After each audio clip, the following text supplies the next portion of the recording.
Good evening. Hello, guys. Thank you for another episode. This is episode 11 of Three Men on the Record. Welcome in. Glad to see there's a few people already in the chat. Tonight, we're going to be doing some of the worst Christmas songs that we found. Hey, Kelly. Some of the worst Christmas songs we're going to be talking about. Again, we're going to be talking about our Essential 500, talking about new arrivals. So if you guys get new arrivals, get those ready. And we also have a guest host today, and that is Dev. And you guys know him as Dev the Dick. And he's not always a dick. He's a good guy. So Dev, tell us a little bit about yourself. And I'm the fifth member of the Beatles. Since I can't name them all, I just put myself in there. That way he remembers. I can't hear Gonzo. I hear him run. I see his lips moving. Name all four. Oh, I knew that was There's coming. 5. You can name Pete if you want. Yeah, you can. I'll give you the first name. I forget I had to look this up before I got on, but I knew all the other ones. I knew them all. Tell me right now. Look away from the screen. I want eye-to-eye contact right here. You and me. Let's go. Name them. We got George Harrison, Boom. Eric Clapton. Oh my God! He was in the Beatles for one song. They thought about it. They thought about it. Never happened. No, it happened. No. There's rumors that there's a recording of him actually on my record, but that doesn't make him a Beatle. He did While My Guitar Gently Weeps. Yeah, he came did in solo in that. part. Yeah, he did. See, but like I'm naming people that should have been in the Beatles. No, well, when George left, that's not how it works. Hey, Dev, I'm just going to say they're trying to trap you I know. into this Beatles hate so they can turn the chat asking this against for a you. year. We've been asking him immediately. for a year. Name that top, and Where's my compadre? Where's my compadre? Where's he Johnny? did research on this already. Johnny will pick Korn over the Beatles any day. No, he will No, not. he would not. All right, No way. so what made you? So Dev, what made you sell here on Whatnot on the Whatnot platform or get into music like this? Huh. I kind of forgot what peaked Whatnot. I believe I got into records. Some of you may know I got sober, and I just had to find a hobby. I always loved music. I still have all my CDs from growing up, so it kind of stemmed from that. And then I have a buddy that was really good friends with the guy at Noble Records, and he was like, "Man, you need to get into records." So I think that's how it started. And then I watched a stream as we all got on Whatnot. You find records cheap and you buy everything, and that's kind of how it started. Oh, cool. So what is your kind of what's your wheelhouse for music that you like to have to carry? God. Because you definitely carry stuff You different just- than we do. Yugoslavian funk. Yeah, I do have a lot of funk. That is one thing. You can put a funk record on and it just makes you want to move. I'm sure y'all feel the same about rock and stuff like that. I don't know. Yeah, I didn't know that about Dev till I joined a couple of his shows, and we went off the rock beaten path, and we started talking old school R&B and funk, and I realized, we have some things in common too. I like some of that stuff too. So Yes, it's Jane Fonda, Kelly says. Jane Fonda. By far, probably one of the greatest Oh, yeah, records that- of all time. See, you guys are that's lucky you what- guys all missed that whole Jane Fonda era of Gonzo, and oh my goodness. Phenomenal album. I don't even know. I had about 12 copies at one point. how did you get rid of them? I had to give them away. Blasphemy. Joe, I have found a comb. So Joe is here. We got Thomas Bum. We got Cheryl, which is Desmond Moon, right? Patterson. Hello. All right. See what else. So I guess if that's all you have to say, because you still haven't named all 5 of the Beatles. I would even take a piano player that played with them and let He it named. be. I think he named one. He He named named one. George. He named one. But I named Pete, and then I said Ringo. I said Pete, or Ringo took Pete's spot. I said that before I thought you were we talking got about on. Pete, like Pete. Let's ring. Pure. I want full names. Ringo Starr. Very Okay, good. we got 2. What's his real name? See, this is That's we're getting fortunate. off this. I don't Go- expect to know that. But Richard Starkey. the 2 major singers on the band, what were their names? Please, come on. I said Yeah. George Harrison. He wasn't the main. He got 2 songs an album. That was it. Dev is just giving it right back to you. You know he knows who John Lennon and Paul McCartney Yeah, is. it's probably. No, you're just covering for him, Scott. I'm not covering for him. He's not an idiot. I would have even Jesus, taken Robert. Billy Preston as an answer. I would even accepted. I knew Preston. Billy Preston was on the keyboards, but Yeah, I would have yeah. accepted that as a correct Technically, answer. they consider as the 5th Beatle. Usually, the name that is mentioned Steve is Sutcliffe. George Martin. Oh, Wherever okay. it says the 5th Beatle right here Oh, somewhere. wait, Mrs. Shark's there. Mrs. Shock. Still Yeah, fighting that username battle. Yeah, because I'm down here, I can't help her. I'm in the middle of this. Joe, any talk about the Beatles is phenomenal talk. Well, because we've always been kidding with Dev about the Beatles, and there is a time when he couldn't name any of them. Even a 3-year-old could probably name a Beatle. Name all the Jackson 5. Tito, Jermaine, Michael. I mean, you got me on that. I think I've got Tito, I Jermaine, just named more Michael. than you did for the Beatles. I've got 3 of the 5. We can throw Janet in there. We'll She just wasn't put in the Janet in there. Jackson Then 5. there was also Part of the family. Part of the Gary, family. Gary Jackson, Freddie Jackson, Larry So Jackson. Freddie Jackson wasn't in the Jackson. That's a different Nope. singer. Nobody's mentioning Latoya. Latoya. He wasn't in there either. Yeah, he wasn't part of the He Jackson. wasn't even born Family. yet, probably. Family. Yeah. All right, so this is the part where we show some new arrivals. Deb, do you have any ready to show us anything you got this week? Or we can skip you for now, and then we'll go somewhere Yeah, else. yeah. Skip Grab me and something. He's So Deb's new always arrivals for we'll do Scott. Scott looks like he has a stack of new arrivals there. good. Let's go, Squat. Yeah, I did some a few Christmas presents to myself, catching up on some audiophile presses. So I got the Analog Productions Genesis self-titled Nice. 2 LP 45 RPM. You have to I get gotta up. really like a record to get it on 2 LP 45. Yeah, because you have to get up too much. Rounding out my Zevon God. Excitable Boy collection, I got the MoFi. Nice. Sean, do you have the MoFi? Yes, and I just ordered the Rhino Reserve. Yeah, I got the Rhino Reserve earlier. And I got a Japanese press, no Obi on mine, unlike Sean. And I got picked up the Parliament. Oh, nice. There's some funk right there. that's a good one. All right, Jake, do you have anything new this week? I went ahead and just bought myself a late birthday present and picked up Anthology 4. Nice. Does that have the members on the front so I know? They're not listed there. Let's see here. There's no members. It's all AI, Dev. You got that. You also got a Genesis record, I heard too. I did. I got a present. It- Where'd I put it? Here it is. Yeah, so I I love sent the- him this, and then I had someone as soon as I sent to him ask for it to buy. A lovely That's gift. cool. That's a cool box set. Yeah. It's a great Christmas present from Sean. It's pretty cool.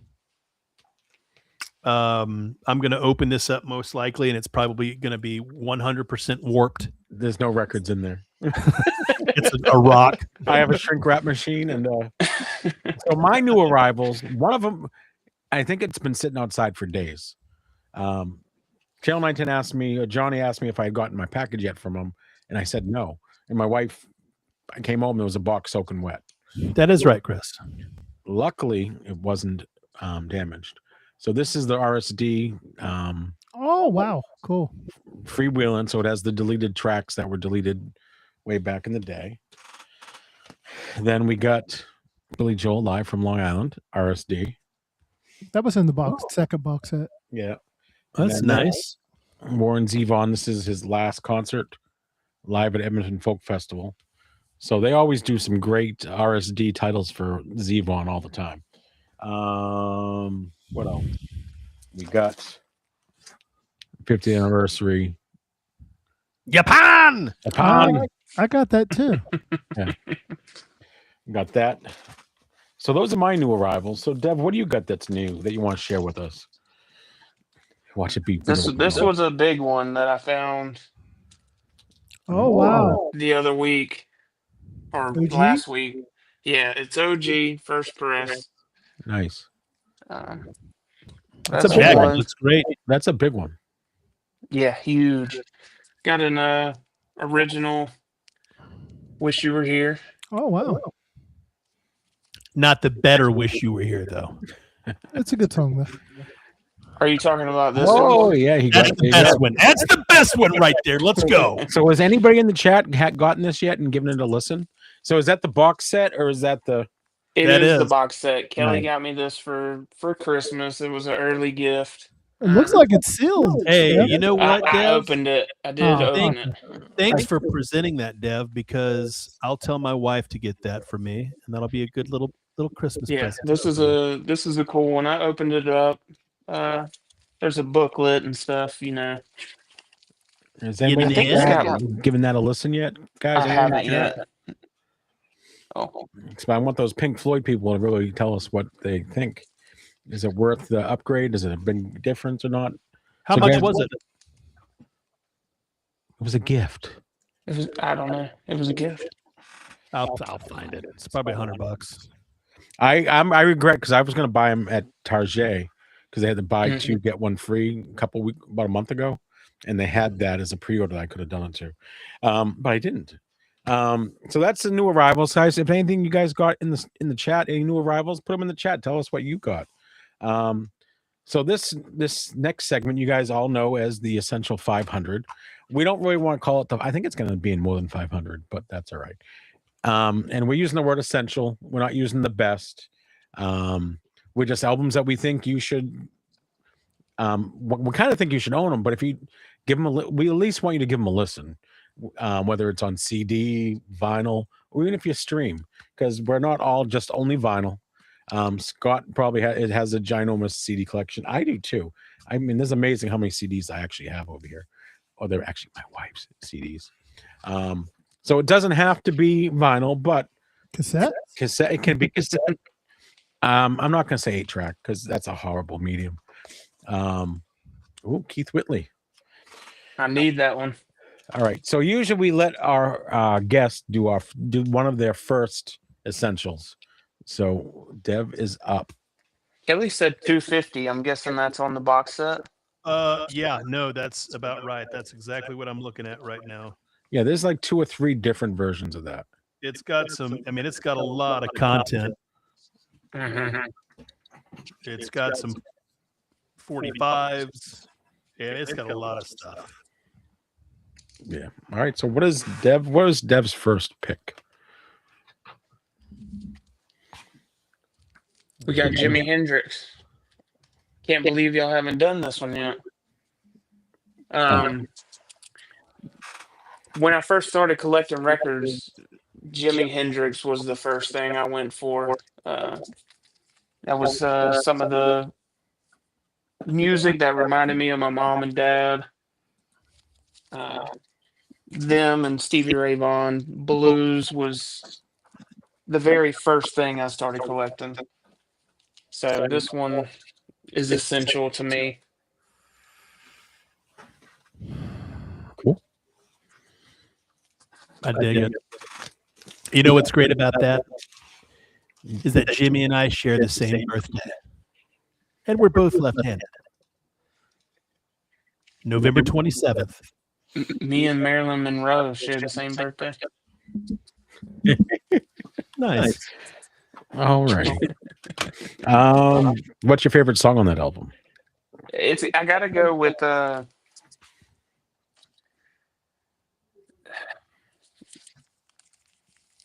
Should we do Hey Joe since he's in the chat? Yeah. Sure, he likes the attention. So You're going to give Joe Willie credit for that? It's got to be that, or I mean, and Foxy again, Lady. and again, it's cool because it reminds you of a time and place. It brings you back to that. And again, that's why we love music. Yeah, Ooh. absolutely. Ooh, that stung, Joe. That's I mean, I'm not going to say that. I don't dislike Hendrix. I don't know. Well, see, so this was around the same time period as Revolver and The would you Beatles. rather listen to that or this? The Beatles. 100% this. The Beatles for me, but I get it. Well, There's two different. I mean, I know it's pop, and then you got. Why can't we listen to both? absolutely. Yeah, there you go. You have to remember something too, Dev. That Let's album hear came out in 1967. What's great about that record is during that time when he was in London, he was an unknown and blew all the greats, all the English greats, blew all of them away. So just him showing up with Noel Redding and Mitch getting over there and playing, and these guys just never hearing anything. They were all blown away and inspired. So he is obviously extremely influential. That album is extremely influential. It's one of my favorites. That's a great pick. I'm surprised we haven't even picked any Hendrix yet. Well, that's why I went through and was like, you got to have Jimmy on there. Yeah. Oh yeah, definitely needs to be on there. Amazing artist. I mean, there was a time when I was collecting everything of his, and then you go in and out of music that you like. You go in waves. To be an artist you don't listen to for a month or 6 months, and next thing you know, that's what you're listening to every day. Yeah. All right, Jake, what do you got? Tonight, in honor of Dev, the Dioc, because I love the man so much, I figured I would go with one of his favorite bands. I was extremely influential from him. He told me this, and I said, I'm going to honor you tonight, finally being on the inaugural show with us, Beatles themed. And tonight, we're going to start with George Harrison's gorgeous All Things Must Pass. Now, this is the 2001 reissue. This is probably one of the first records. When I started collecting again, this might have been one of the first albums I think I bought.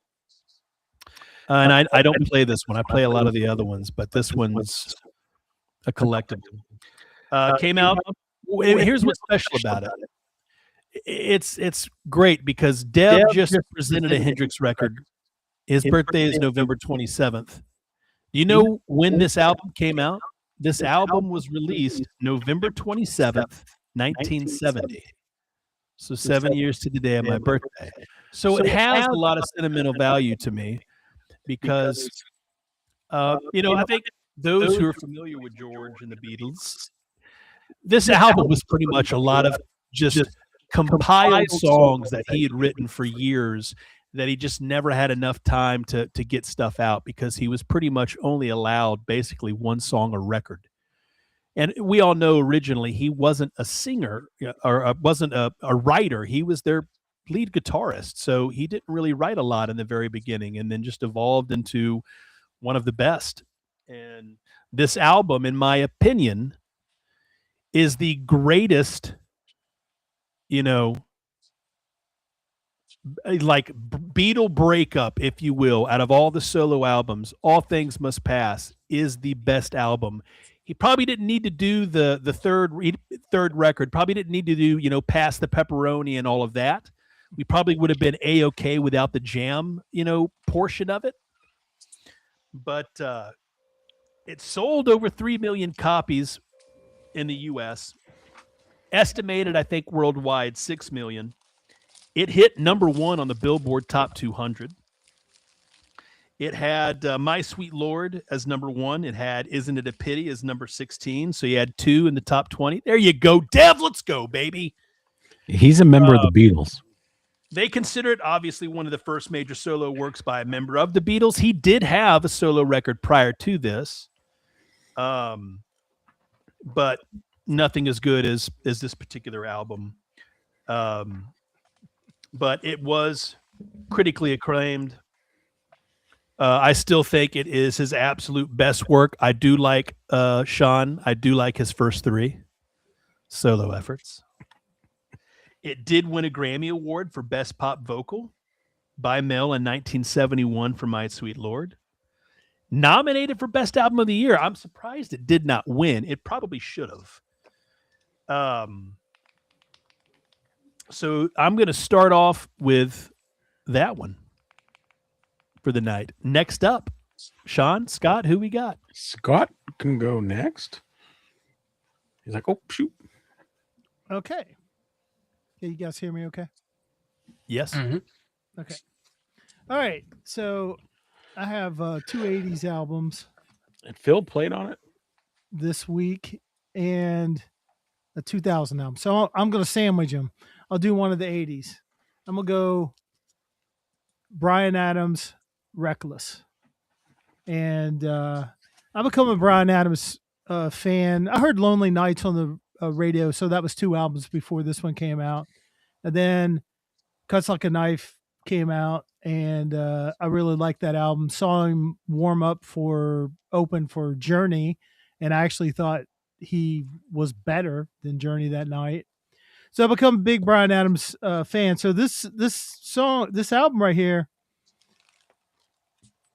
all these songs I'm going to read off were top 15 Billboard 200, Billboard 100, Hot 100. Run to You, Summer of '69, Heaven was number 1.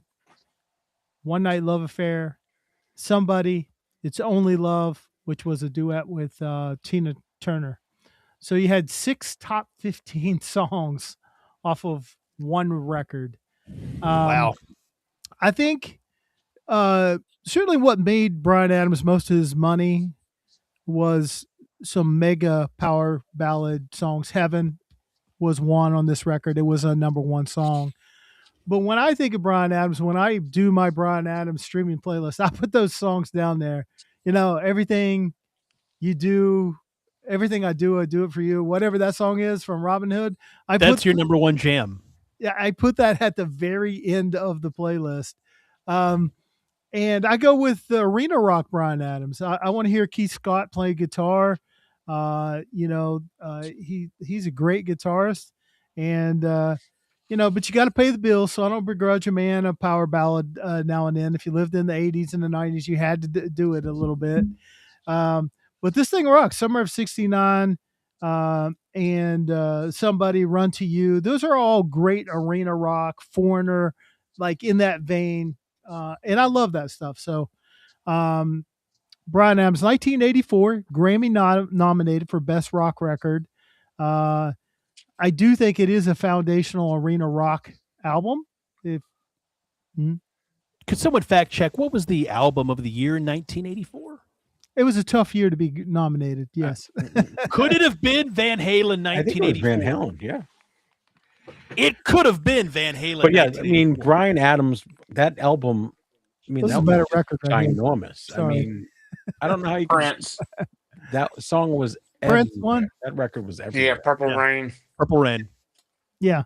So, I mean, and no slouch either in the sales department, hung right there with Van Halen, 12 million worldwide, 5 million in the US. Scott, I'm going to be honest. I didn't know it sold that much. Yeah. That's huge. Well, you were too young. That thing was huge. Yeah. By far his bestseller. I mean, he had a couple big sellers. Waking Up the Neighborhood was a big seller too. But anyway, I think most of you know these songs. It's just a great record. You put it on, even the, Kids Want to Rock and all the album cuts are listenable. And that's what you want on an album. And So- you can get it pretty cheap too. Yeah, I like that when you can get. I like that, and I hate that about selling records. I was telling somebody the other day. We were looking at records, and they go, "That's a good one." I'm like, "No, it's really a piece of crap, but it's worth money." yeah. And albums like this and Back in the High Life and some of these things, you can get them cheap and people think, oh, they must not be nothing. No, they're way better than Mhm. Aerosmith Night in the Ruts. That's a turd. That's a turd record, you know. But one's Sorry, more Steven, if you're valuable watching. because of collectors and all that. So anyway, Red poo poo in a tin can. All right. So my first record came out in September 24th, 1971. It is basically, it's considered glam rock. So like David Bowie would be kind of glam rock. So this is T-Rex. I knew it. I was about to call it too. There you go. It sold about 1 million in the US and 1.5 million worldwide. The biggest song is on there is Get It On, Bang a Gong, and Jeepster. It reached 32 in the top 200. Get It On made it to number 10. Jeepster was number 55. Mark Bolan is pretty cool with the blend of rock and roll and glam together. And this is one of those records that a lot of artists kind of these are one of them that it influenced future artists. So I really wasn't into him that much until since I learned really more about him on Whatnot, and I really got into him, and I really do enjoy pretty much all his albums. So this is my first of my 3 tonight.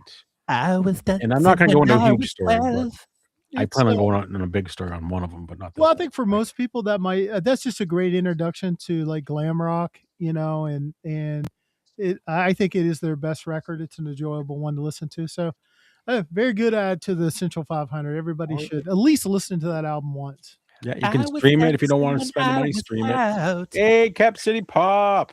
What's the other album of theirs with his face and he's got the hat Slider. on? Is that just Slider? It's the name of the album. Slider, yeah. Is it? Yeah.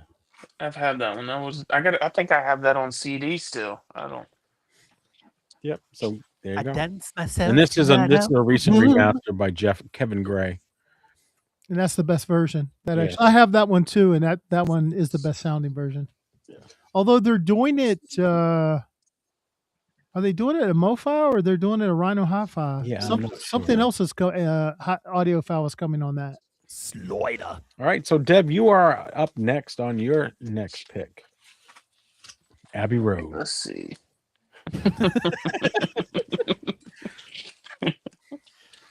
All right, next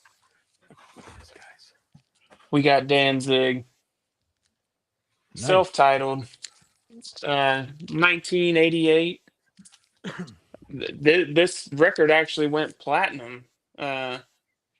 Sold over 1 million copies in the U.S. Over 2 million in worldwide. This record right here is a must. I know a lot of y'all know that I say I hate the 80s, and I do. All music in the 80s, I am not a fan. Except for that Bryan Adams record I just presented. I like that one. Do I know a lot of 80s music? Yes, obviously. But this record, this was actually the very first Grail I ever bought. I came across it, got a really good deal. If you've never listened to this front to back, this is an incredible album. And what's funny about it is I hate Misfits. I am not a Misfits fan at all, but Danzig 1 is one of my top albums. Okay, I'm in that crowd, Dev. I've never listened to that record in my life. Yeah. Pretend it's like midnight on Whatnot. You haven't sold a record all night, and you got to sell me that Danzig. What is your sales pitch? All I would do is do this, and you would buy it. My sales. We would look into your eyes and be mesmerized. No, okay. So when I first got on Whatnot, I had this record sitting in the back, and damn, what's his name? I forget. King. Is it Vinyl King?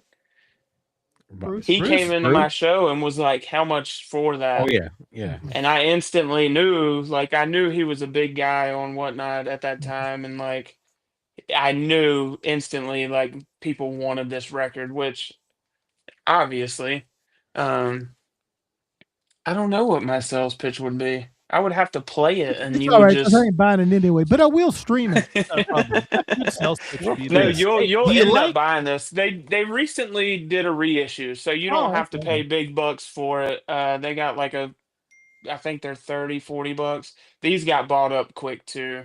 Um, but front to back, I mean, it's not all like 80s metal. There are some like soft parts in it. Um, one of the reasons I love the record is a couple skate videos actually use songs off of this album, and that's another piece of why I love that album. That's right. You were a skater. I was. I'd paid money to see Gonzo on a skateboard. A lot of money. that's money. It's never going to be coming out of your pocket because it's not happening. All right. It's called one word death. If I Look, get on a someone said. skateboard. I mean, Joe said Danzig before T-Rex and Brian Adams. So Yeah, but Joe's been on here and we've proven he doesn't know what he's talking about. So I feel comfortable with that. All right. That So what, Danzig me and record- Joe talk the same way, so we get each other. He understood everything you I guys have said. that. You have that same twang. Yeah, So, that yeah, that you guys- Danzig record makes good for a one hell of a game of disc golf. Oh, fuck off! Whoa. There you go. That's number one. With all this Beatles in here. Eh, So, All right, so who's I next? will Is it say the Scott Danzig. next? Okay, Mother, I like. It's Jake's the one next? Yeah. Danzig song I like. All right, I'll- Jake. I'll What give is you- your record next? Is that because you love? Was it on Rock Band? I knew it was on Guitar Hero. Maybe that's why you got a love for it. I don't know. Was it? I probably mini based out on a little bit of Mother. Probably a little bit on that. Probably got 100% because it's just simple. Just one little, red. All right. So next record, what are we going with? Well, we're sticking Beatles theme, y'all. We're sticking Beatles, and the next one is going to be 1971's John Lennon's Imagine. Produced by John Lennon and Yoko. Over 2 million copies in the US. Did over 5 million copies worldwide. What's that tell you? All things must pass, Oldmore. A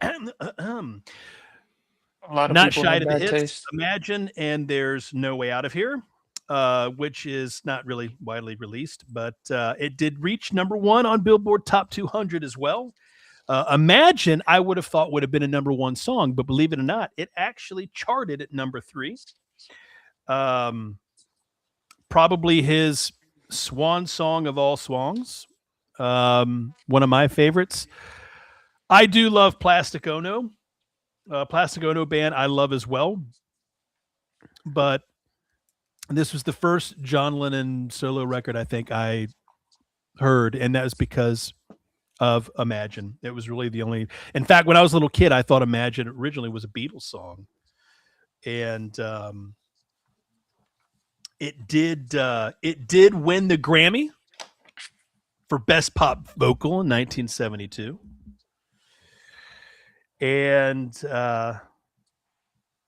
obviously the song's lyrical content basically just keeping its relevance because of universal themes and the message of unity, which is what I love about it.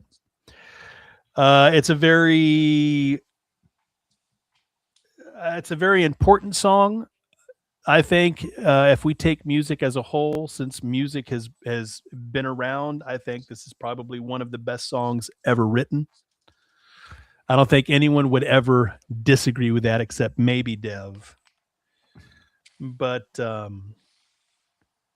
think it's been preserved or something. But as time goes by, long after we're gone, It's I an still anthem. think it holds water to this day. It's an anthem. Is It that is. Lennon's, in your opinion, Jake, is that Lennon's best record? Best solo? So I'm gonna go. So both that I like, I kind of like them equally, but I love Plastic Ono Band and I love Imagine. I would probably say that Imagine, yeah, I would say Imagine, in my opinion, is his best. Just like I think George Harrison's All Things Must Pass, although I love stuff off of Dark Horse. I love stuff off of Extra Texture. But I think the two that I presented are by far their best works. The third one, we'll discuss that when we get to it, but I'll let Sean get on. Or is it Scott? Who's up? Is it Scott? Scott is next. Yeah, I'll let Scott go. Well, I agree with Rush. Not a fan Not a fan of what? of Leonard? the album. Oh, of the album. And he's And- wrong. He's welcome to his opinion. I mean, I have to say, Can we mute him? I have to say, on vinyl, I own no Lennon. I have them on CD, but there's no Lennon album I love. You know? Yeah, I'm kind of in the same boat, I think. There's songs I like, but all right. So You would be good with Shaved Fish. Shaved Fish, which is like a hits compilation, right? Would probably work for you. I got that John Lennon collection CD. That's good too. That works. Okay, so we're gonna step out of the '80s. We'll come back to the '80s for my last pick, but we're gonna go forward to 2004. And I gotta say, this is not my favorite record by this band, but I think it is the first record that belongs into the Essential 500, and that's the Killers, Hot Fuss. And so obviously in 2004, I am almost 40 years old. But when What year?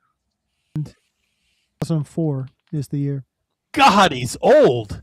So, but I think the first song I heard was Mr. Brightside, and I really like that song. And that's why I put this record in here, because I think it was really impactful on a certain age group.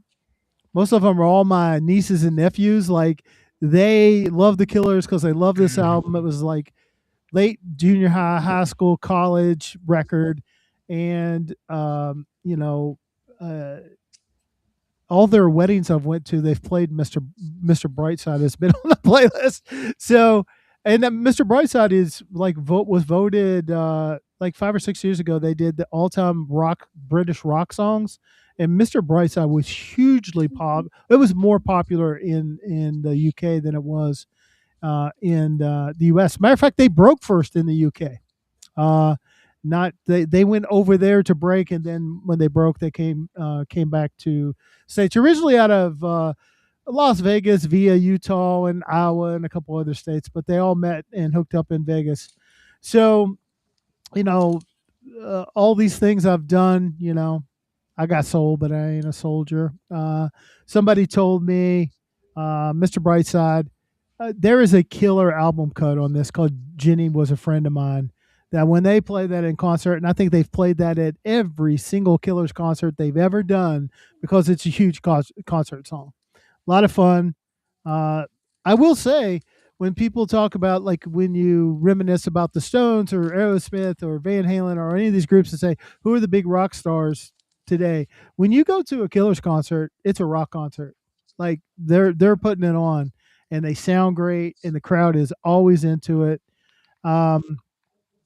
So, if you're not familiar with the Killers, I think I would describe the Killers like you put a little dash of Depeche Mode, a little dash of the Smiths, a little dash of the Cure, a little dash of the Cars, a little dash of U2, a little dash of maybe Springsteen, and just the general arena rock seasoning. Just dump some of that in there, blend it up, and that is the Killers. They take that kind of, I can really hear that they're big fans of the Smiths, the Cure, and Depeche Mode, but they don't really sound like them. They have sound elements. Their sound, it projects more probably arena rock, new wave-ish arena rock type thing. So anyway, glad to put this record in here. As I said, it might be my third favorite Killers record. I love the Killers. But this is the one that belongs first on the list. Hot Fuzz, 2004. I can And agree sold with that. That was a 7 big million one. copies. Like that was a big one when I was like 14 when that record came out, and that was like when my music taste shifted to Mhm. kind of that kind of music.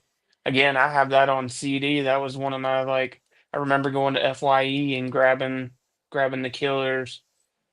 Uh, that's a good pick. See, I like Yeah. Scott's taste over the Thank you, Dale. Beatles.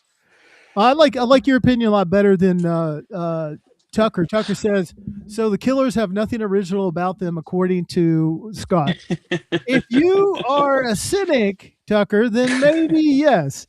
But the originality comes in from the blend. I don't think the you Mhm. influence. It's the Killers. influence. They're not. Hear a Killer song, oh, that's the Killers.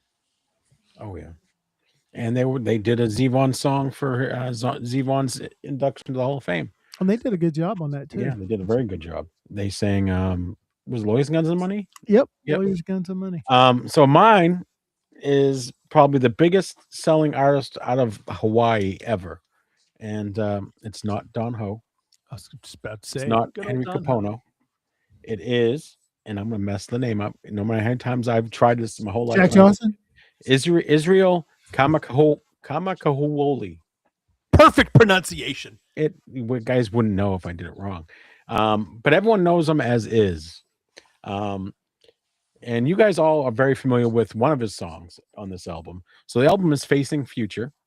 Obviously, he was a very large person, larger than life, very, very interact with his fans, loved Hawaii. Brother is, exactly. His songs from this album are on over 50 different soundtracks. Over 50. The Somewhere Over the Rainbow, at some point, someone's going to not even realize that that was in The Wizard of Oz. Some people think That he did it. that he did it because he really made it his own. So by this time in his career, he had free reign at this point because he had actually recorded that song much earlier in his career. But until now, he didn't have that as an artist to do whatever he wanted. He didn't have that privilege. So he had all say. So he decided to cut it down to basically just the ukulele and his voice. And it is beautiful and haunting at the same time. It's in weddings, it's in funerals, it's everywhere. And again, over 50 soundtracks. It was also on 50 First Dates. Just like one of my artists last week, he sings Country Roads, a Hawaiian version of Country Road on here. But even all the Hawaiian songs, I mean, it's just haunting, amazing voice. If you go look at the video, the song on Somewhere Over the Rainbow, there's over 37,000 comments on his video on there about how people relate to that song.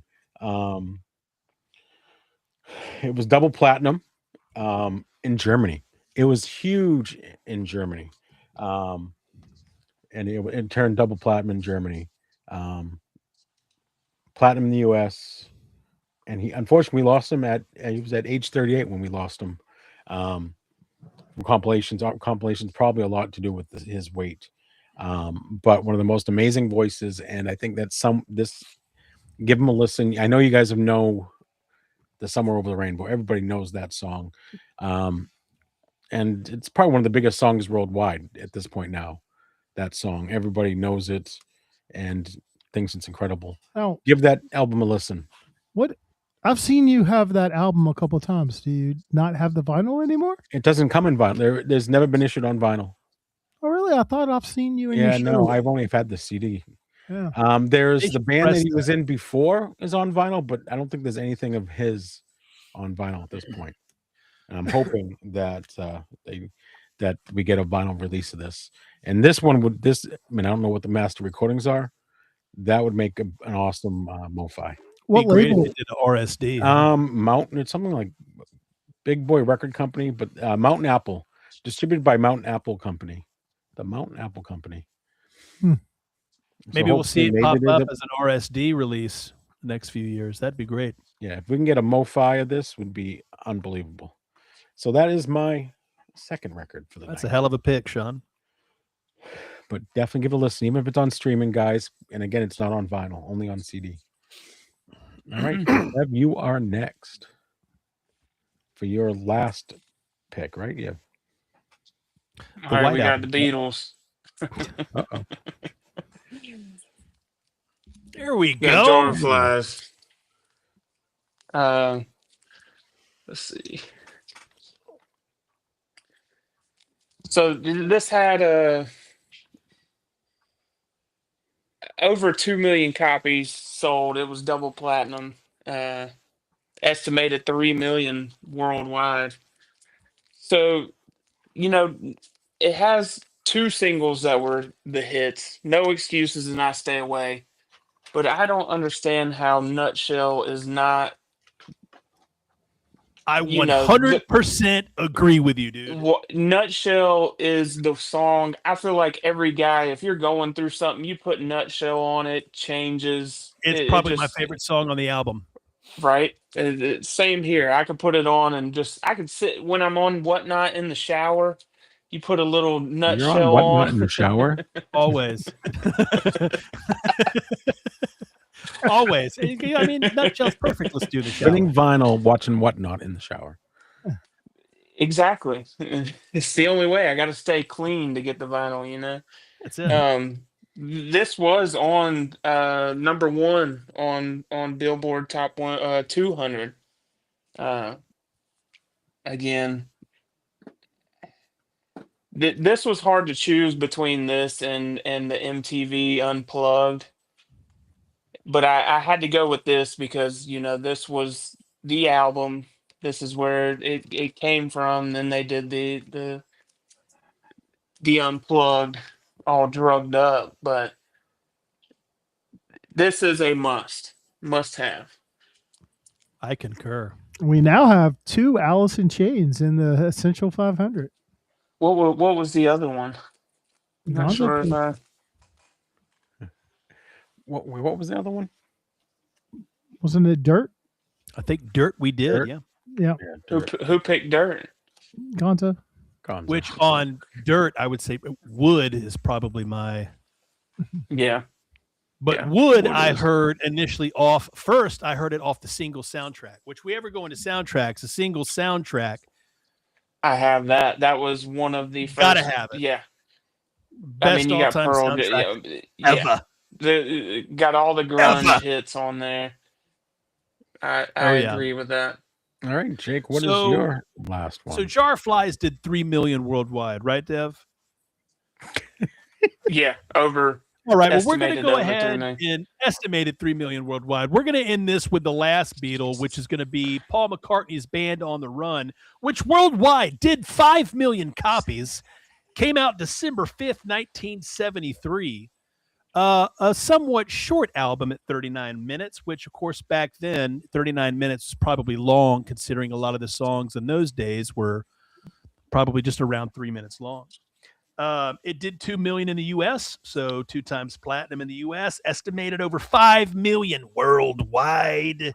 Singles we've got Band on the Run, which the entire planet and Jupiter knows. Jet and Helen Wheels. Number 1 on Billboard Top 200. Band on the Run was number 1. Jet was number 7. 2 top 10. Talk about a lot of mini bass runs. Gonzinator does a lot of mini bass on Band on the Run. Now, it was created during a pretty tumultuous time in his life. When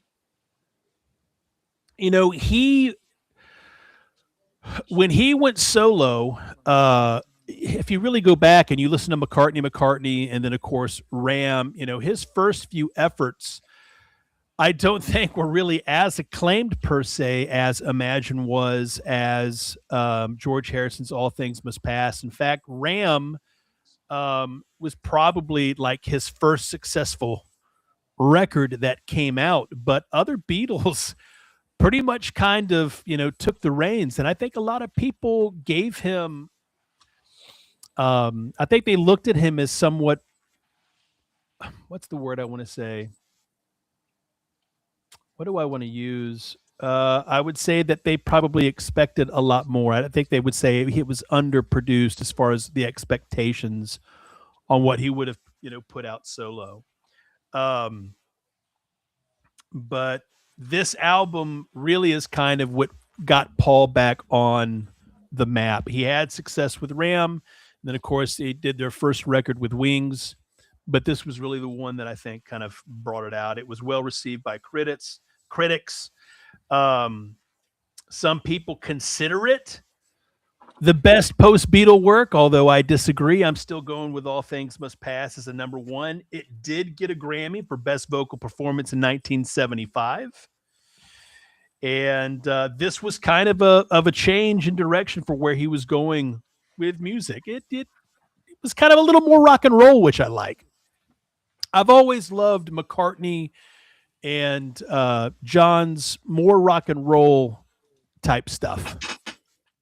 Because that's where they really cut their teeth, man, when they were, performing live early days in Hamburg, and they were all rock and roll. That's one thing I love about John Lennon is John Lennon never strayed away from his roots. He was always first and foremost a rock and roll guy, and he pretty much always stayed rock and roll. McCartney did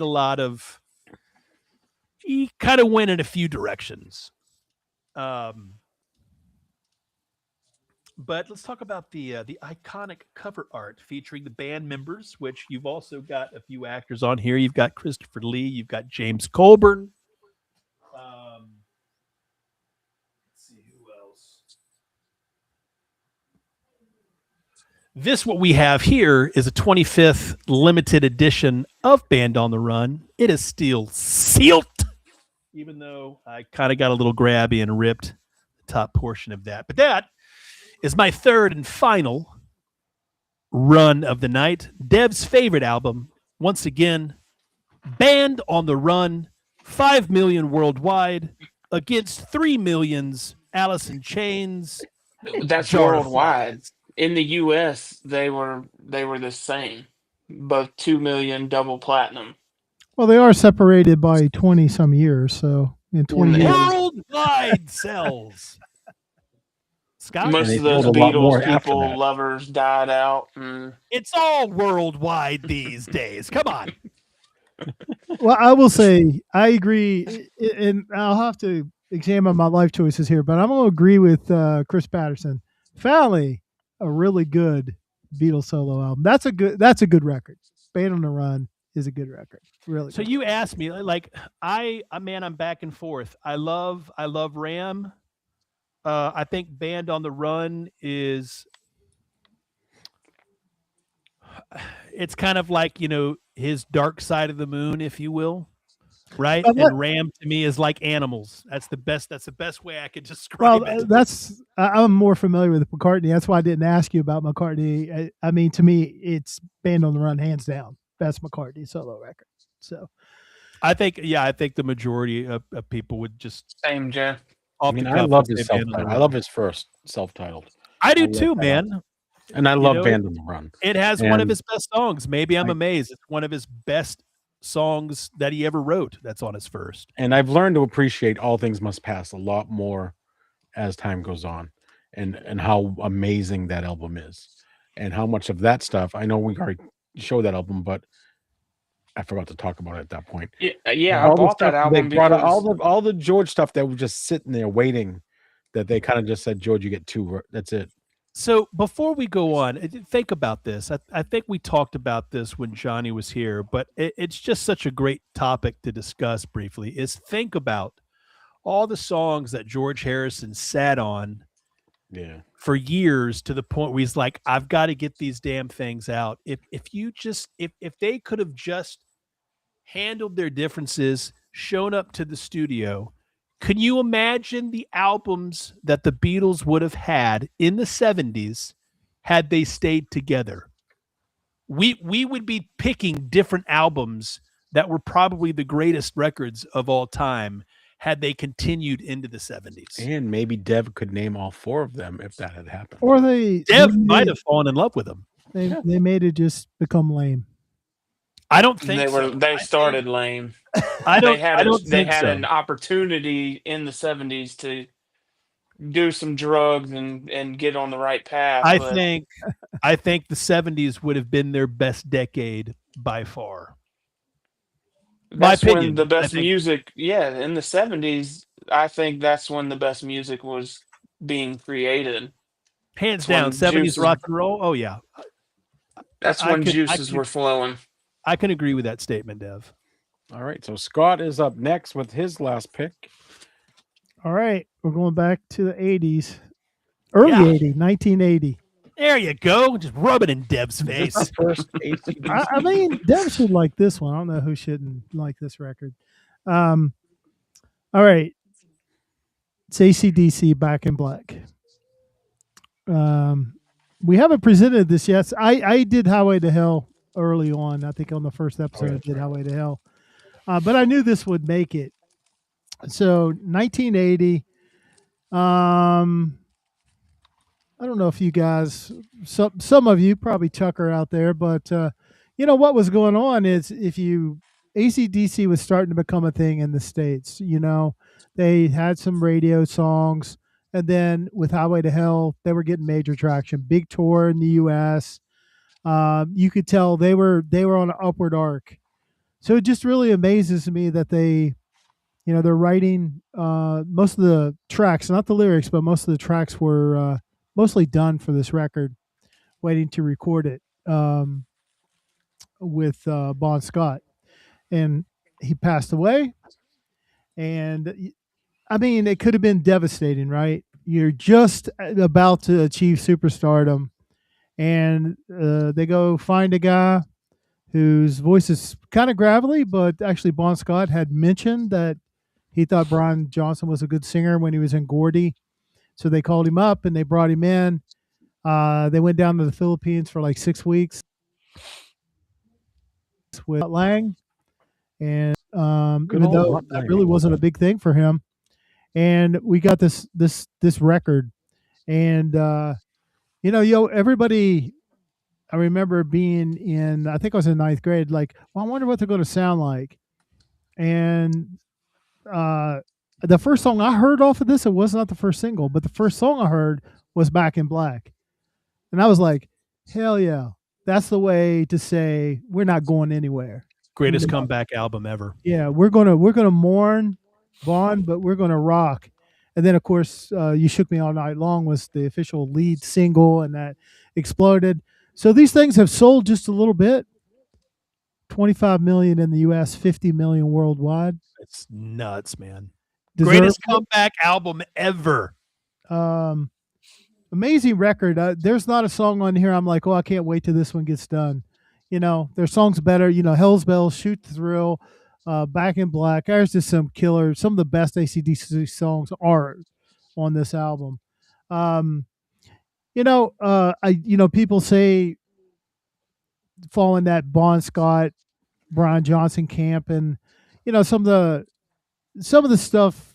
If you look at it collectively, maybe it's Bon Scott. Maybe that was a little more interesting at times, but there was no record, even Highway to Hell, that approached this record. This record is phenomenal. So, Sean or Scott, like, would you have liked Back in Black better if Bon were singing it, or was it just fitting that it wasn't Bon Scott? I think the Young Brothers had more to do with the AC/DC sound. Like, it was a different voice, but the sound, like, you could just see Highway to Hell to Back in Black. I mean, that's not a big leap. Malcolm Young was so great at coming up with riffs. Great they were rhythm, probably simple. one of the best rhythm guitarists ever. But they could do that blues boogie, man, and they just hit 3 chords and they're off and running. I mean, they played it like they meant it. That's what I liked about AC/DC, and also respect about AC/DC. They never played around. You get an AC/DC record, how many have there been? 25, 30, whatever. You know what it's going to sound like. They didn't go with any fads. They didn't make a freaking disco song like Kiss and some of the other lesser bands. The Rolling Stones, not a lesser band, but they made a disco song. Technically, Pink Floyd did with Another Brick in the Wall. It's kind of got a disco theme Yeah, to it it. does have a disco bass in it. But I respect that. Like, you know what people like. It works for you, and I guess after you sell 50 million copies of something, you can pretty much do whatever you want, though. So I just think they always stuck to their guns. They never sold out. I think you nailed it. I think you're exactly right. You knew what you were getting from them day in, day out. well, my complaint, like this is a top 10 rock album for me. My complaint is, this is the OG cut, the RL cut. It is the best sounding. I've had the Japanese or I have the Japanese. The remaster does not sound good on this. It's too muddied. So right now it is the one to get, but here we are. We always pat Rhino on the back. This is an Atlantic record. Come on, Rhino. Maybe they don't hold the rights. I don't know. Rhino Hi-Fi, maybe. Come on. Here is my RL. Yeah. I have an RL somewhere as well. Mine, I think, is a reissue. Yeah. So, come on, Rhino. I love AC/DC. That was one my parents got me into. I was always like, I would see the live concerts, and my mind was blown at the size of those. It just was always like, I wonder what that would have been like to be out there in that crowd. Yeah. Uh, Even my mom, when I was in early college, she got me a part-time job, so I'd ride with her to work at the place she worked. She worked at an auto parts store, and I did deliveries. So she'd ride with me, and of course, being that age, I didn't care what my mom wanted to listen to. We listened to whatever I wanted to listen to. So I was playing this record, and about the third day of playing the cassette in the car, she goes, I can't understand much of what that guy says, but man, they can get a beat going. So that was my 40-year-old mom back in 1985 or whatever. So Nice. All right, my record that I'm doing today now. The last one came out in 1976. It is over 2 hours long. That's right, 2 hours, not 39 minutes, not 40, over 2 hours long. And it comes from an artist who, at this point, there was talks of hanging it all up. He was actually planning a farewell tour, and planned to move to Ghana to help handicapped children. And it's crazy to think that he was about to hang it all up. And I don't know if that was a ploy to get a contract from Motown, a new contract, and he did get a new contract, so he didn't retire. He got a 7-year contract for $37 million, and that's over $200 million today. And the artist is Stevie Wonder. Songs in the Key of Life. it's a great record. Comes Great with pick, the Sean. booklet and the 7-inch. So yeah, it was planned to be out in October of 75. And then Stevie's like, no, it needs some more remixing. It took another year for it to come out. But it sold over 10 million in the US, 20 million worldwide. I mean, the hits, I Wish, Sir Duke, Isn't She Lovely, and As. I think all of them were number one at some point, except for As was number 10, but I Wish, Sir Duke, and Isn't She Lovely all went to number one. And the fact that he was talking about retiring is crazy. But at that point, his contract gave him full, whatever he wanted to do, he could do. And I think that's when you get some of the best stuff from artists, because the record execs want you to do a certain way, and they think they know exactly what works. And some of the greatest albums are when the artist was able to have free reign on their work. And this is definitely one of them. Well, he kind of found his way too when, kind of coming out of the Memphis era and the Motown era, like that was R&B music was kind of in a difficult spot, and he kind of, found that album definitely didn't sound like any of the old stuff, but it had a fresh sound. I remember coming out, and that wasn't my primary music. I did like Motown and stuff, but I always liked that record, and I have that record too with the 7-inch. And it's got a recent reissue too. I've seen it around. Anybody ever see terribly Stevie Wonder expensive, drum? but- Anyone ever see him play drums? Unbelievable. No. And we did talk about Stevie Wonder a while back when he couldn't make it for that was a Band-Aid, not Band-Aid, but where Tracy Chapman got her big Live Aid? Was it Live was it Aid, Live Aid? yeah. No, Live Tracy Aid was Chapman. 85, I think. No, it was the concert for Desmond Tutu. Yeah. He had to cancel, and Tracy Chapman jumped in, and then she made our list. But definitely, Right? he won a Grammy for this album also. It had soul, funk, jazz, R&B, everything. Give this one a listen, guys. If you like funk, there's some funk on there too. Another record you could find on Whatnot pretty cheap. Mm-hmm. You might not be able to get the 45, but you can find the 45s separately sometimes too. So that is my last one pick. So we didn't really go over news, but guess who's 82 today? Keith Richards. I thought he was 120, but he's 82. I thought it was Scott's 82nd birthday. If you would put $1 on that, if betting was legalized back in the day, if we had Sports King, you put $1 when Keith Richards was 20 years old that he'd make it to 82, you'd probably have a lot of money. Oh yeah. You do realize, right? You do realize that Keith Richards, I don't think, has his own blood pumping in his veins. He's had like 4 blood transfusions. The guy is a vampire. He will live to 120. So Chris, who played drums on Superstitious? That's some people. Rush Records in the chat asking that. He's Jeff. I gave him the answer. Oh, there you go. So this is what we've been going back and forth. I know my wife's been doing research, and we all have the Christmas songs we hate. And we decided we're not doing a top 5. We're all going to name 2 that we hate or dislike greatly. And we also want to hear from you guys what songs that you think as a Christmas song that is awful. And so we're all going to go over our picks. And who wants to start? Yeah, isn't it great Christmas spirit that we're going to hate on some Christmas songs. Like we're really in the we're the McScrooges. I can't wait. There's a lot. There's some crazy ones, and there's so many you could include. And one of mine's not mainstream, but there's a lot of mainstream ones that are bad. I know Gonzo's going to poo-poo on one that I like a lot. Oh God, I'm ready to do it right now. Okay, Gonzo, you seed the pot first. You go first. Throw out some just terrible Christmas song. You want some red poo-poo in a tin can? You're getting it. I'm going Paul McCartney's Wonderful Christmas Time. It's horrible. Thank you. It's horrible. It's got a positive, horrid theme, even though it gets repeated 1,000 times. It's very positive.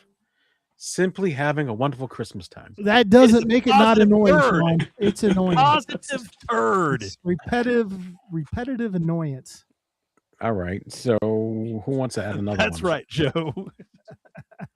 Dev, what is one of your ones you dislike the most? This is a whole album. This is Tiny Tim's Christmas album. I highly recommend everybody put this on as soon as this podcast ends. That would be like Crispin Glover doing a Christmas album. Dev, that strikes me as something that maybe shouldn't exist. Yeah. Yeah, that's just crazy. But there's some that actually do songs and they think that they sound great. It's like the one I have, of course, now I forgot the name of the group. But it's because it's just that bad. Scott, what do you have while I try to remember? Okay, I'm going to throw the obvious one on the table. Just a freaking annoying song. I changed the Christmas channel every time it comes on. Grandma got ran over by a reindeer. It got a movie or a cartoon too. I love that damn song. Best song ever. I can see that. It aligns with your other musical taste. Or lack it's of. Definitely not a great song. You hear it once and you never have to hear it again. That's one of those songs. That's the problem is they've played it like 1 billion times, dude. I mean, they have. And so I just want to add with the Paul McCartney, he makes $400,000 every Christmas for that song that you guys think is horrible. $400,000 a year.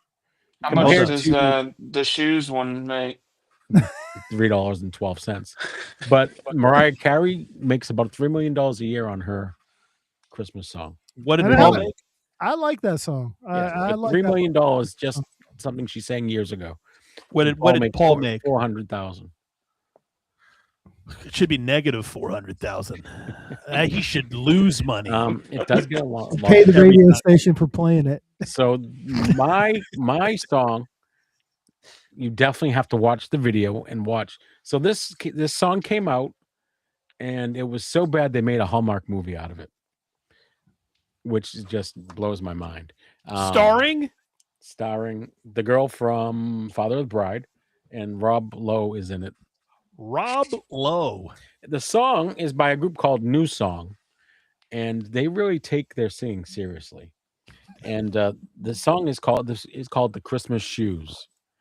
And nothing like Christmas with your mother dying on her deathbed, and you want to give her a new pair of shoes so that if she meets Jesus tonight, she has those shoes on.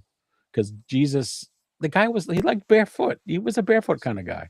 So I don't know why he cares about her Christmas shoes. But that's the whole premise.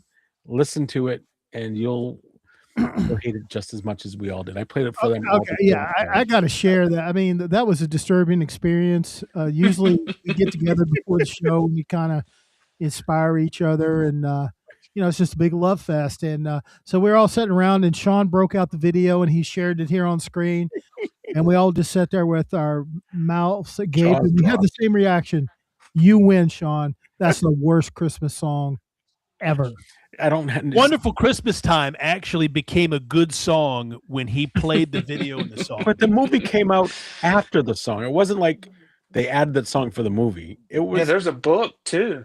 Yeah, Everything about that is There's a horrible. The book. video is horrible. The There's look a the guy, book. it's a sad song. the look the singer has on his face when he's singing. And again, I will give credit to Floyd Bundy and Trent. They both brought that song up. I had never seen it before, and I'm so Deb glad. Kelly- sings that song in the shower. It's like, try this. It tastes awful. Even That's Kelly kind of liked what it the is. Or song. smell this. It smells bad. That's Kelly what likes this the shoe is. song. Yeah, she said it has a good message and it made her cry. It does, but it's not. It shouldn't be a Christmas song. Don't make it a Christmas song. He could have bought shoes any day of the year. It didn't have to have anything to do with Christmas. He didn't even have enough money for the damn You shoes. think the father Sean. would have gave him some cash? He had Or a here's the buck credit card. 87 in nickels and dimes. That song is it's appropriate that was made into a Hallmark movie because the Hallmark Channel's whole theme is engineered sentimentality. That's all it is. It's like, Yeah. let's dip this in some sugar and make everybody feel good. The guy that's waiting tables at the diner lives in a beautiful New England mansion. Former person he loved I mean, it is a is- lawyer in New York City. Has come back for Christmas, and they just changed that person, or it's a man, or it's the woman that's working, and the other one works in town, and they just switch it up. Sean, it's official. That music video is far worse than the movie I ever did. And Far I do worse. know the name of it. So if you guys know any producers with some VHS tapes sitting on a shelf somewhere, I still Burn don't do all it. copies. I do not. All hard copies destroyed. I don't think there is. But all right, so Gonzo, what is your second least favorite song? In chat, what are yours? I want to see Another give us some another songs, hot piece of crap's gonna be Funky Christmas by New Kids on the Block. God, that was bad. horrid. That one I didn't see. Oh no, I saw it because I was looking at all kinds of different lists and songs I've never heard of or ever saw before. And but this one was one that was played regularly right when New Kids were hot. Dev was And probably skateboarding to it. probably I want some funky Christmas, New Kids. Ollie, Uh, that's my Ollie. yeah. All right. So who wants to go next? What's your second one? Let's go with Backdoor Santa. Oh, Bon Jovi. Bon Jovi. Bon Jovi. That's That I've seen on many perfect. lists, Jake. Yes. And Say, not a hey, good song. say the title again. Back door. That's because the house didn't have a chimney, guys. Don't get all. Don't make it all back dirty trailer Christmas. door. Santa. Jake and Dev slip into the 7th grade version of the. Yeah, of here they're gonna themselves. giggle like schoolgirls. But yeah, look them up, guys, and look up all of them, and you'll kind of, except for the Paul McCartney one. That one's Tiny Tim. lie. Immediately. Oh gosh, Well, Al- yeah, I mean, an there's so album, many weird A things. whole album. There's the It Insane- came I think out in the Insane Clown Posse has 1996. some stuff, and there's just some really bad songs out there.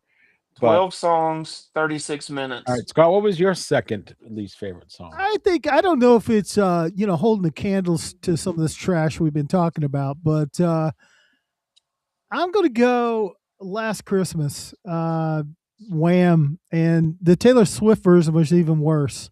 It's just I don't like those sugar candy. I mean, it's just it's bad pop music. I mean, if people enjoy it, they can enjoy it, but it's another channel turner for me. I don't like either version. Sean, do you It's a like it? breakup song? So it's but nothing says Christmas like breaking up. Alvin and the Chipmunks. It's a better video than Christmas shoes. The bar's low, Jake.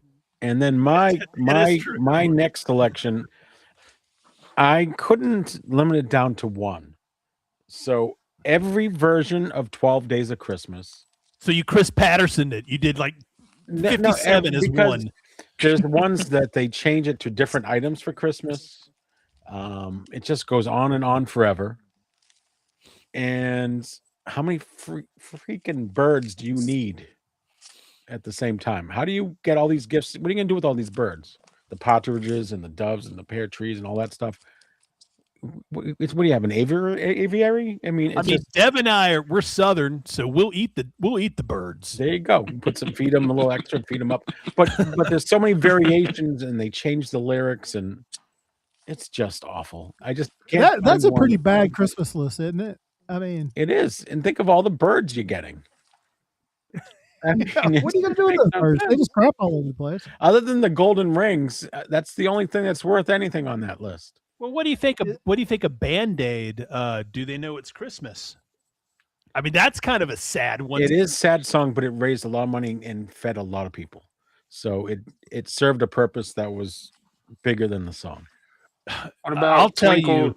Twinkle, Twinkle, Little Me by Stevie Wonder? Yeah, there's. What do you guys think? Someone please tell me that 38 Special has a Christmas song. They have a Christmas album, Jake. Oh my! Also, check out some that I learned some new ones this time. I learned a couple that I didn't know existed. So Tommy Two Tones, Jenny. There's a Christmas song with basically the same music, and the lyrics have changed. They do And have a Christmas song. also Cheap Trick. I want you to want me, and there's a Christmas version of them. Check them out. They're actually not bad. I want you to want Santa. I want you for Christmas. I really need you for Christmas. So they- Band-Aid has run its course, in my opinion. I agree. It ran its course in 19. What was Band-Aid? Was that like And between don't they even 85 to say, 87? I'm glad it's them and not us kind of words in the song.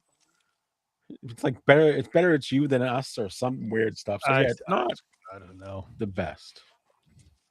How about how do people feel about Dominic the Donkey? The Italian Christmas donkey. Yeah. And a lot of people also expected the Chipmunks. The Chipmunks is what they I are. like it. It's just what they are. It's not, you don't have to listen to it all year. Just, I mean, you think about it, man. We've all there's so many generations that are familiar with the Chipmunks, right? So the Chipmunks, to me, like, I don't know. Me personally, like the Christmas stuff, I love all of the 50s and 60s Christmas rock and roll stuff. I love all of it. That's kind of like my favorite era of Christmas songs, 50s and 60s.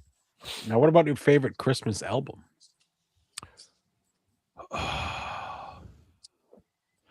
George Strait's Christmas album is not bad. I actually like the John Denver one, Rocky the Mountain. Muppets. Or the Muppets one, but the Rocky the Mountain Muppets one Christmas. the Muppets is pretty good. I would go John Denver and the Muppets as a good Christmas album. Loretta Lynn's got a good Christmas record. But I'm talking about John Denver's Christmas album, not the No, Muppet I'm gonna one. go Muppets. Daddy, please don't get drunk for what Christmas this year. What is that song? Daddy, please don't get drunk this Christmas or something. Classic. Nothing like telling Dad not to get drunk. Does Shatner have a Christmas record? He's got Shatner to. does have a He Christmas album. probably You have does. it. I've got the blues. I've got Rocket Man. I don't have a Shatner Christmas album. I need one. Yes, you do. You got it from me. Did I get a Christmas album? Yes. I'll have to look. Man, I who's don't the think old I've man opened to it. get for him? What about a Kenny G? He's got a Christmas album. Imagine that. And Well, that'd be a good background. He's not you singing, need to look right? at the cover of this one. He's got it. Dude, I might get that. Please, Daddy, don't get drunk for Christmas this year or whatever. And you know what? Also, the what's Sterling? What's her name? She does amazing Christmas. She plays the violin. So look for those. Those are great. To play in the background. Oh, Lindsay Lindsay Sterling. Sterling, amazing Christmas album. Nobody's I mean, what about Billy Idol's Christmas album? Come on, y'all. I don't know about that. See, I like. I'm a kind of sucker for the Kenny G is big band effect. Martina McBride did a Christmas album, and it's all big band with the classics. So have yourself a merry little Christmas.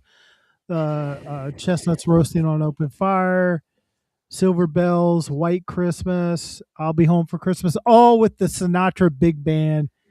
Love it. I love it. That's my favorite Christmas album. Floyd, it is, bud. You got that. So I will agree. White Christmas is good. I love Elvis Blue Christmas. That's Blue Christmas is one of my favorite Beach Boys Christmas songs. Great. And Gonzo's also a huge fan of Mitch Miller's Christmas albums. There's two of them. He bought a sealed Mitch Miller Christmas album for me once.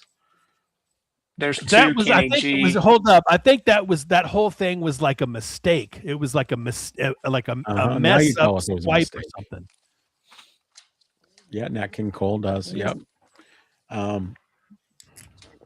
got a question. You know, not to bag on Kenny G, but I guess I'll bag on Kenny G. You know, like if you're out and you're in the elevator or the doctor's waiting room, Kenny G, I guess you don't really have a choice. You listen to Kenny G.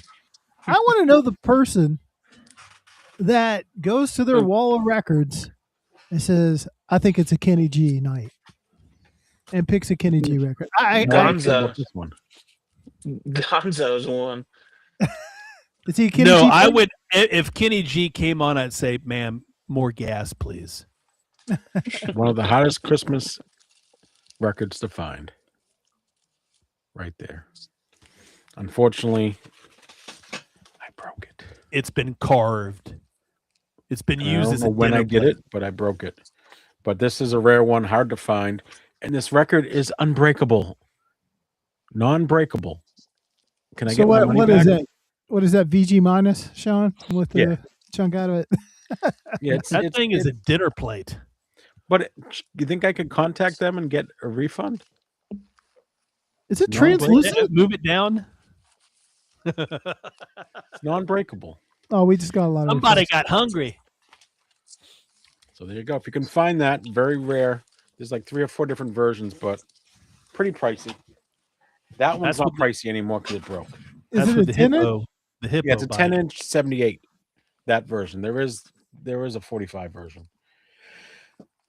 Let's see. What else are we gonna talk about? So this is kind of where you guys get into questions and answers. What are you guys doing for the holidays? Because this is the last show till next year. Next week is Christmas, so we won't be on. And the week after that, it's New Year's. So another Happy New break. Year. But Happy New What are Year. you guys doing?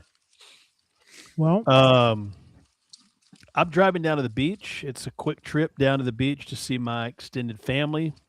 We drive down Christmas morning, stay the night, back home the next day because I got to work. So it's quick. So when you say the beach, where are you going to the beach in Like Corpus down Christi? Galveston area, Galveston? Oh, okay. Bolivar Peninsula. Okay.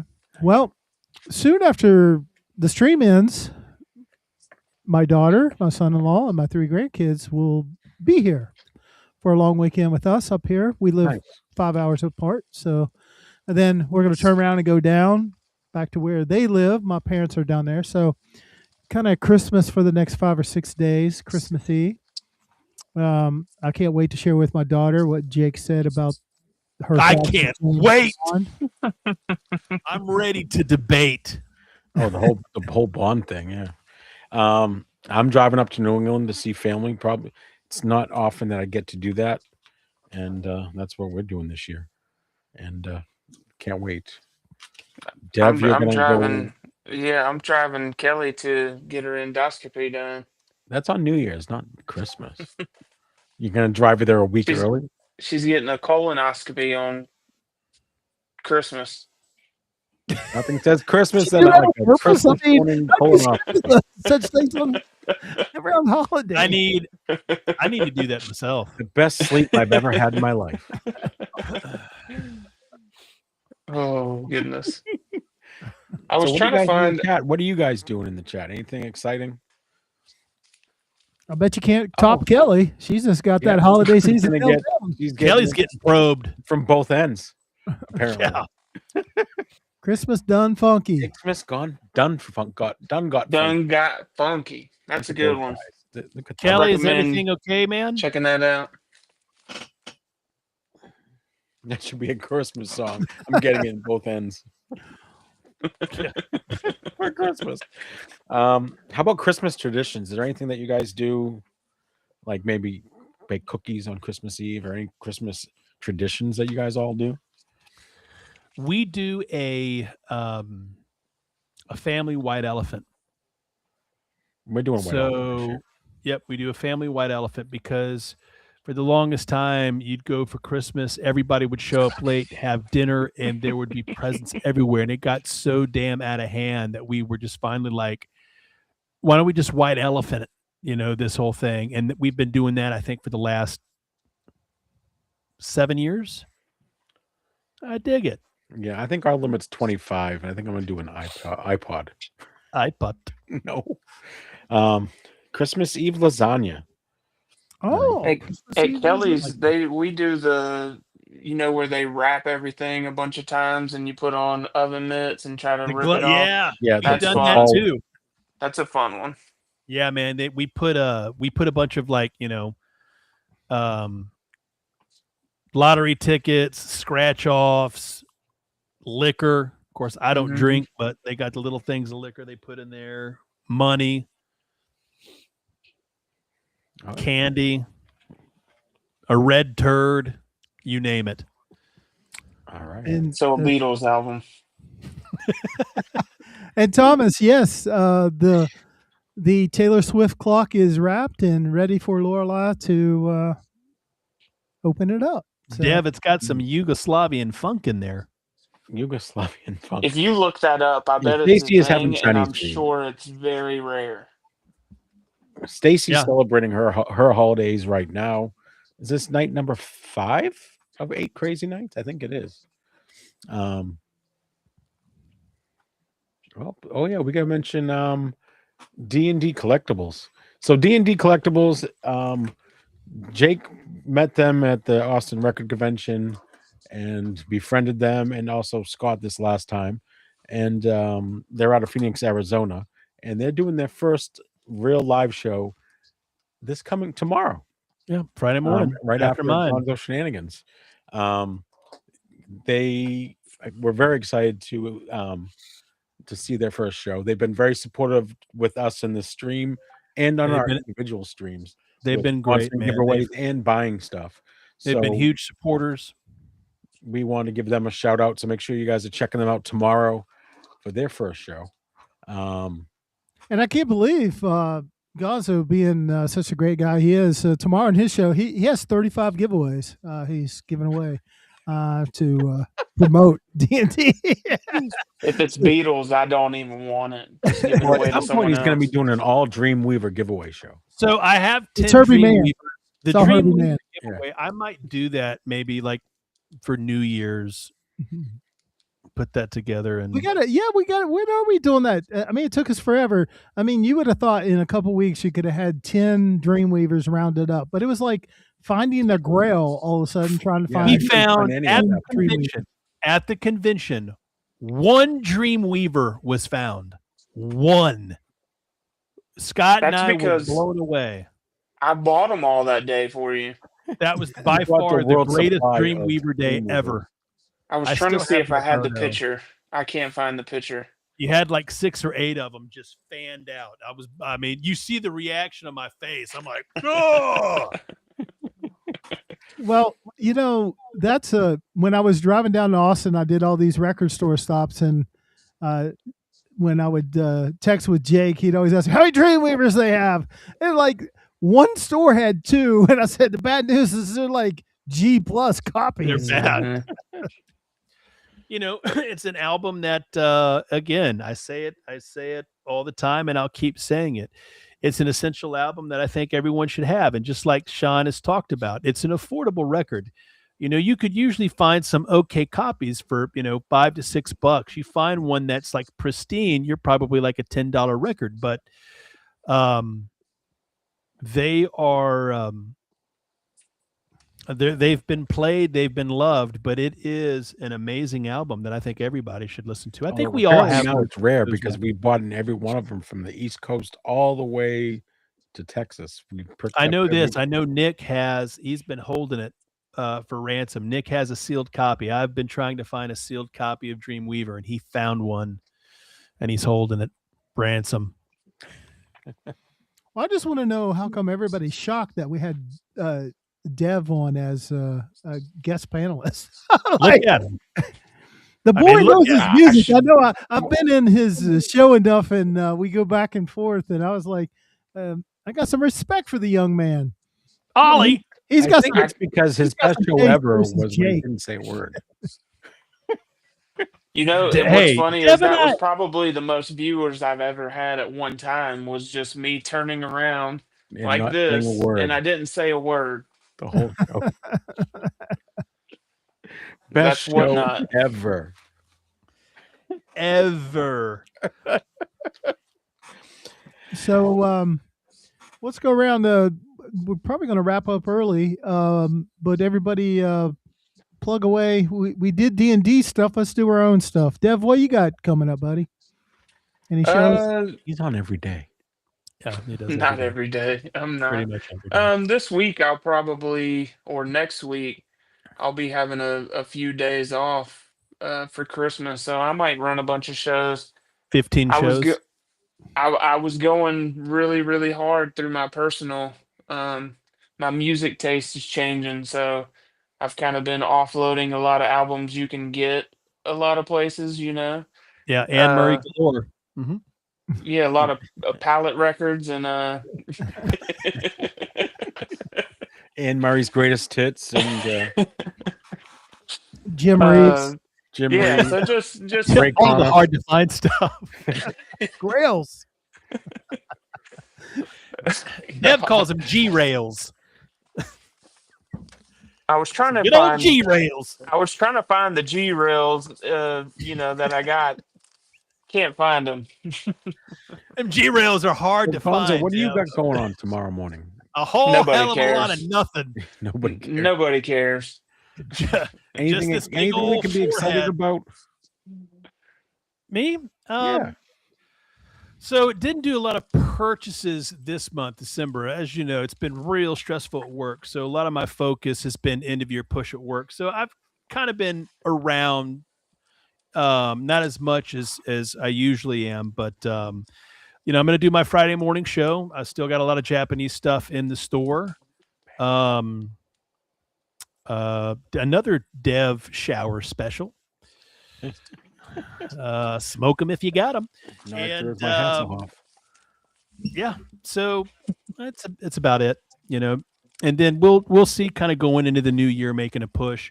I am in the midst of thinning my collection out a little bit. So there's a lot of good stuff I've got in the collection that I think it's time to probably part ways with, and let someone else get joy out of that. And, I'll still keep some personal stuff, but yeah, I think it's time to kind of thin a little. Plus, I'll be honest, I could probably use a little bit of the cash. All right. And then Scott's on Saturday morning. Nope. No, Scott, you're not on.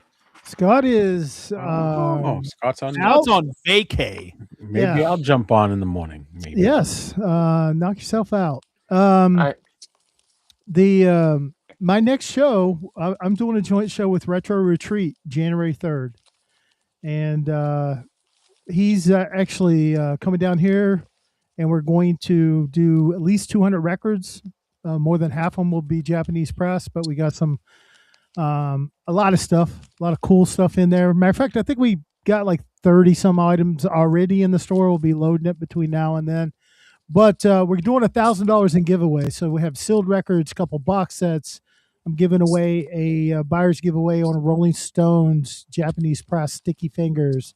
So really cool. It's January 3rd at 7 p.m.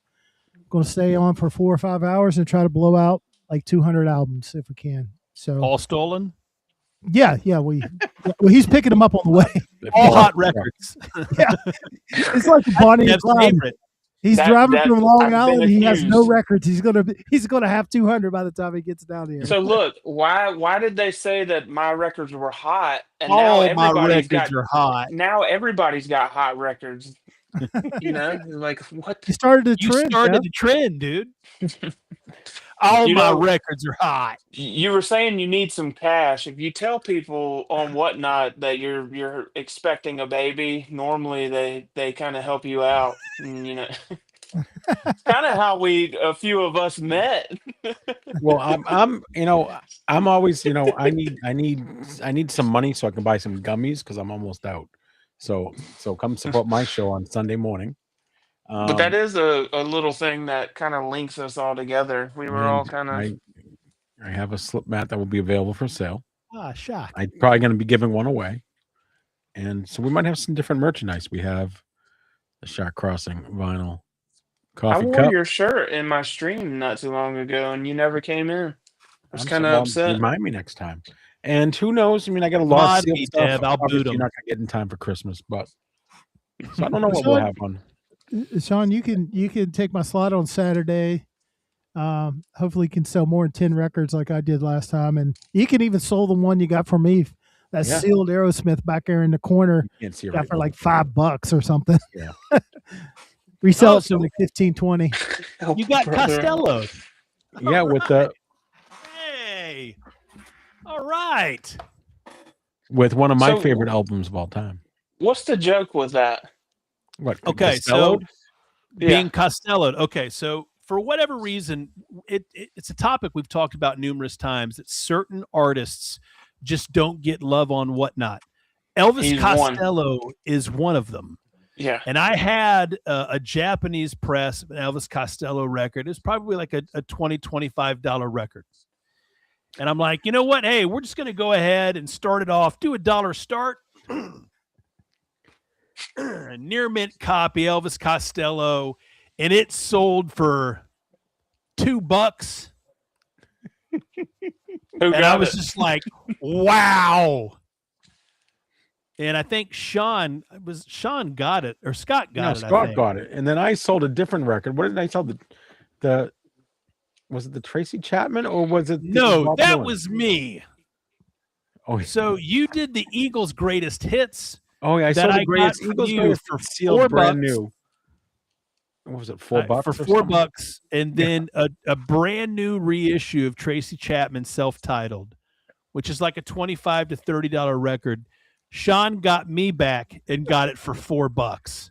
So we use the word Oh. Costello for anything like So that. now. Costello basically is a term we use for a record that has some decent worth. You know, it's a mid-price record that sells under $10. Really, Yeah. it's like $5 or below. And it just and I think that's all of us are friends on here, so it just ticks us off when one of our buddies gets one of our dollar starts for like $2. And then we Like, sell it. I got it, but it was even worse. I don't know if Jake was in the show, but I got the record from him. So it was like 2 weeks later. I put it in the show. I You sold flipped it it for like $14. for $16. Red Baron Oh, bought 16. it. You got to be exact. I felt bad. So did I make it up to you, Jake? You still owe me. I I wouldn't feel bought that. you a You $40 know, dude, you lunch did. and You went above and beyond. Like it was exchange in abundance. So I wasn't expecting to win it for $2. I was like, oh cow. That was the same thing $2 with Japanese- I got Gonzo with the animals, sealed Yeah. animals. Oh, Oh. God. I don't even wanna He talk did about it. He did it, and then I was like, "There's no way anybody's gonna bid on this thing," or there was no way no one would not, Right. and they Yeah. just stopped. They just stopped bidding on. I still have it. I need to sell it. Well, just rub it. Let's just Put it up there. rub it in Gonzo's face night. Oh, Rush. This is maybe a good analysis of how Gonzo's dollar starts go for him. It's because dollar starts suck. Well, I got there was a few last week that I kind of got burnt on, but I mean, for the most part, you've got to be a big seller. God, stop it. oh, look at that thing. What is that? What is that? What is that? An OG sealed? No, Nah, it's a it's a reissue. It's like a 79 to 81, like a 79 Oh, nice. early 80s reissue. but still, he got. How much did you get it? Oh, what was For? it? Like $40? Yeah. Oh wow. Better than the Costello.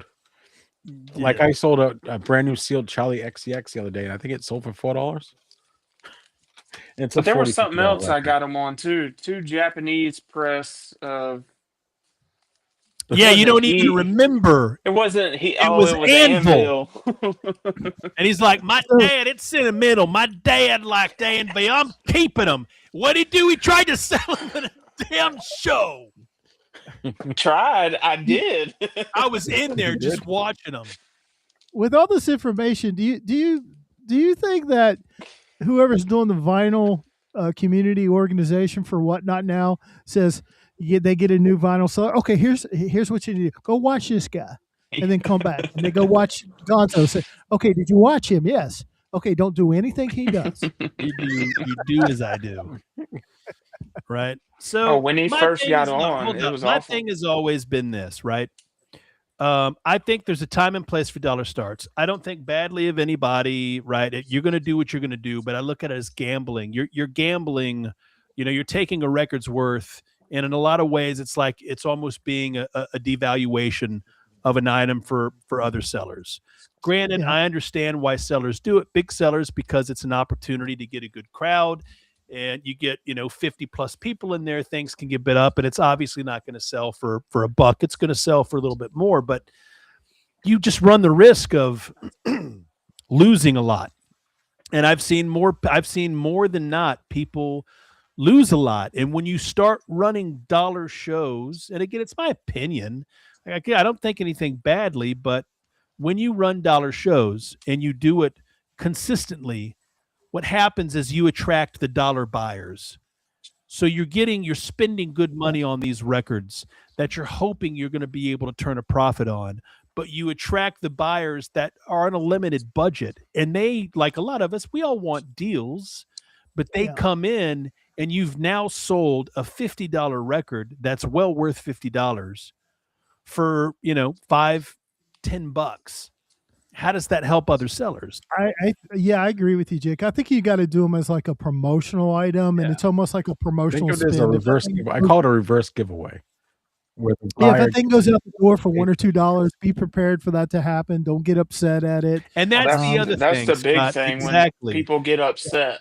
You got it. Yeah. Remember, you ran it for $1. So You push the button. you Mhm. did. And there's a lot of new sellers that think it's easy to do a dollar start, and they'll do the dollar start. It's not. And guess what? It's probably going to be their last show, and they don't ship any of the items. I've been like 3 different shows where they ran stuff thinking, oh, it magically goes up and up and up. And Yeah. then the show's over and they don't ship any of it and they never come back on Whatnot. Yep. It's crazy. And my other big gripe, you guys know I don't love pallet records. Here's my reasoning for this though, is because I buy some sealed stuff, and Scott gets all the time.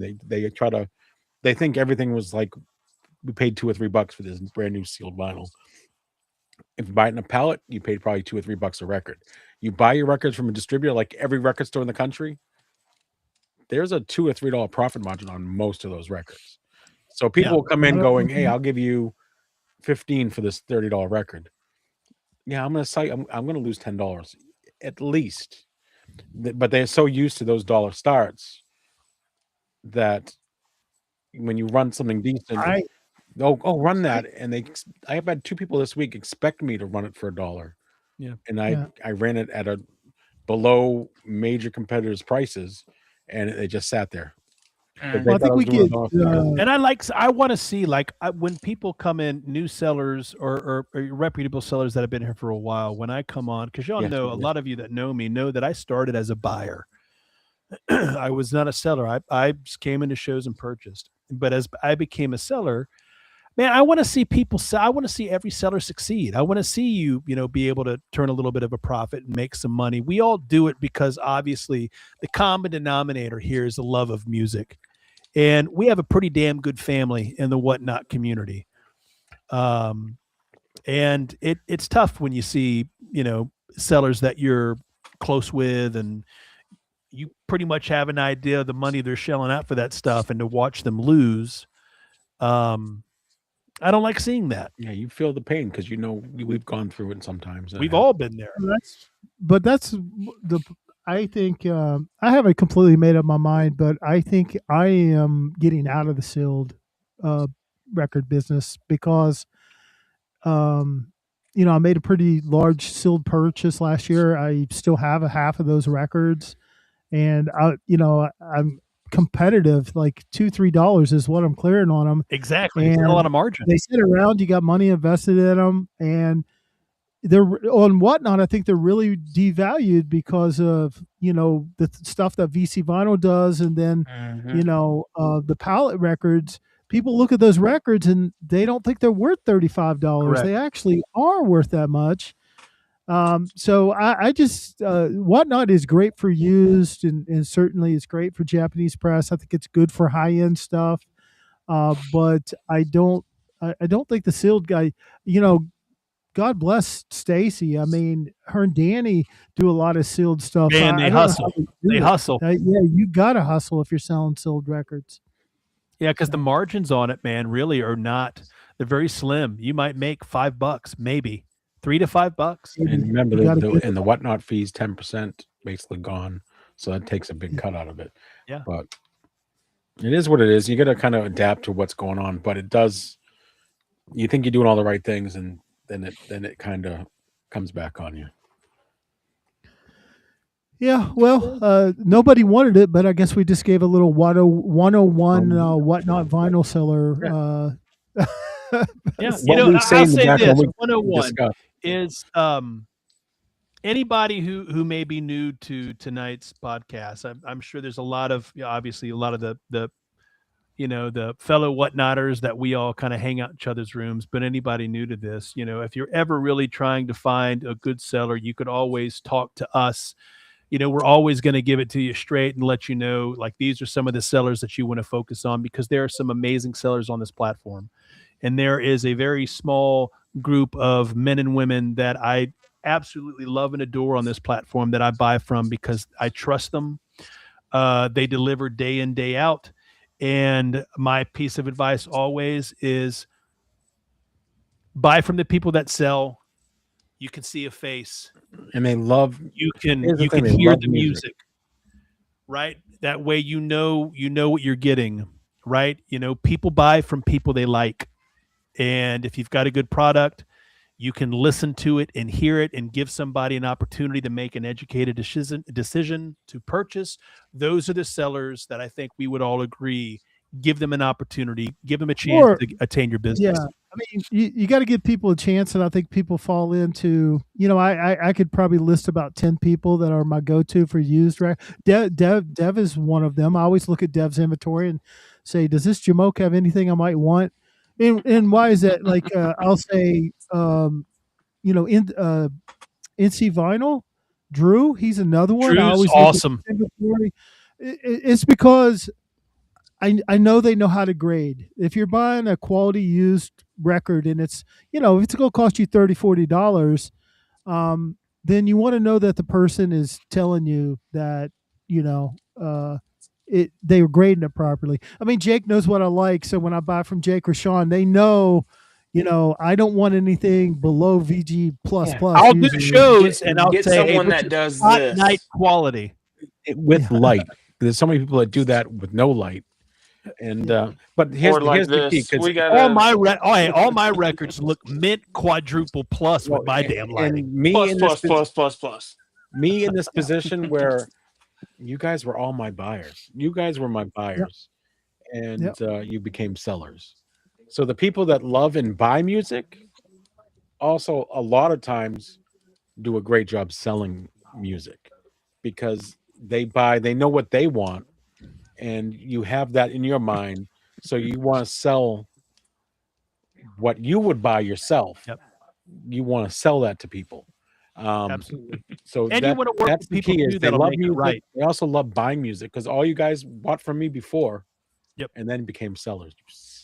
Take Yeah, my and know pick. Yeah, this too, right? but- we're human. We make mistakes, Yeah. but I can tell you right now, every single one of us that's selling here, if there's a day where maybe we missed a grade or what, from us and others that we, speak with, those that are on this podcast with us tonight in the chat, we will always make it right.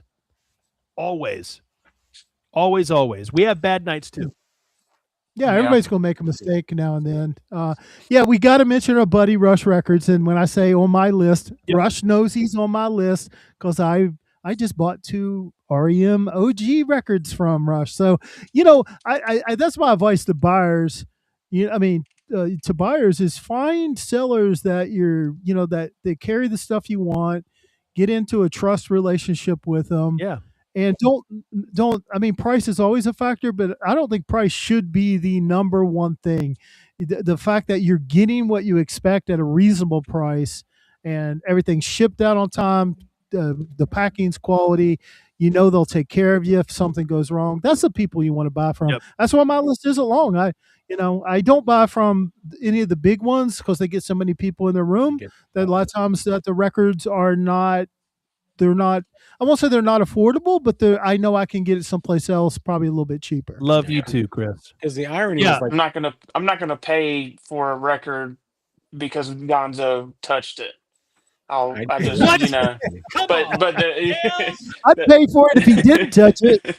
and the irony is though is those shows, some of those shows that start something at $1 will get bid all the way up to 45, and I'll start it at 30 and it gets bid up to 30, and it's the same Yeah. record, but because they're not in that mentality that the dollar, I gotta win, they're paying more in those shows, and I'm starting it at 30, and the other show started at $1. It's the and they sold gambling. for 45. That's Yeah. right, Deb. It Yeah. it's a gamble. But again, too, like I always have gone of the motto, I talk with Chris about this a lot with Rush Records. It's always about being fair, right? And it's always about, listen, if you have a record that's VG plus or near mint condition, and the record condition is the worth of that condition, then there is no reason to run it for $1. Run it for its worth. And the other thing too, right, is if we sellers, if we get records for a deal, you better believe we're going to pass the savings on to y'all. If we can do it and the margins are there, we're going to hook you up. I mean, that's that's first and foremost. We want to do that. Yeah, and also look at the sellers who they just happen to come across vinyl, and that's why they're in the room selling vinyl. Only because they found it and now they need to get rid of it. There's so many sellers that are like that. And those are the ones that don't necessarily love music or they don't necessarily buy music. They just came across it in a storage unit and now we're going to sell it to you guys. That happens. Yeah, and there's some great deals sometimes, but they're only in it to make money. They're not, because they just found them. Now they have to sell them. we collect and upgrade, or we collect and I think someone was going to like this, so I get it to sell it here. So again, Yeah. check us all out. And Tucker, all those folks are successful because they're good at what they do. Absolutely. They have name recognition, and I mean, we cheer them on just as much. They've and, busted and ass. We've all pushed them. them. We've all pushed all the and- big and sellers. We To be still honest, push. some of my best shows have 10 or 12 people in them. It's great to have 20, 30, but some of my best shows, Yeah. it's a small Yeah. amount of people. Listen, all you need is one buyer. There you go. You've got, like Scott, he nailed it and said it earlier. It's always having something in the store that like, stick to your guns, stick with what you know. But sometimes it's good to kind of get out of the comfort zone and have a little something maybe you're not familiar with, because there's always going to be one buyer that comes in. Addison Bobcat. You never know, right? It could come in and just boom. You're Yeah, moving. I lost all my sealed record sales when he went away. Like he'd been like 16 or 18 sealed. What I records like at a time. about Addison, man, is that I feel like he comes in and he flows all the sellers love. I don't think he focuses on one seller. I think he goes and he looks in stores, and if there's stuff in there, boom, he goes in, makes a list, and he'll give everybody a shot. And I appreciate that. Yeah. Yeah.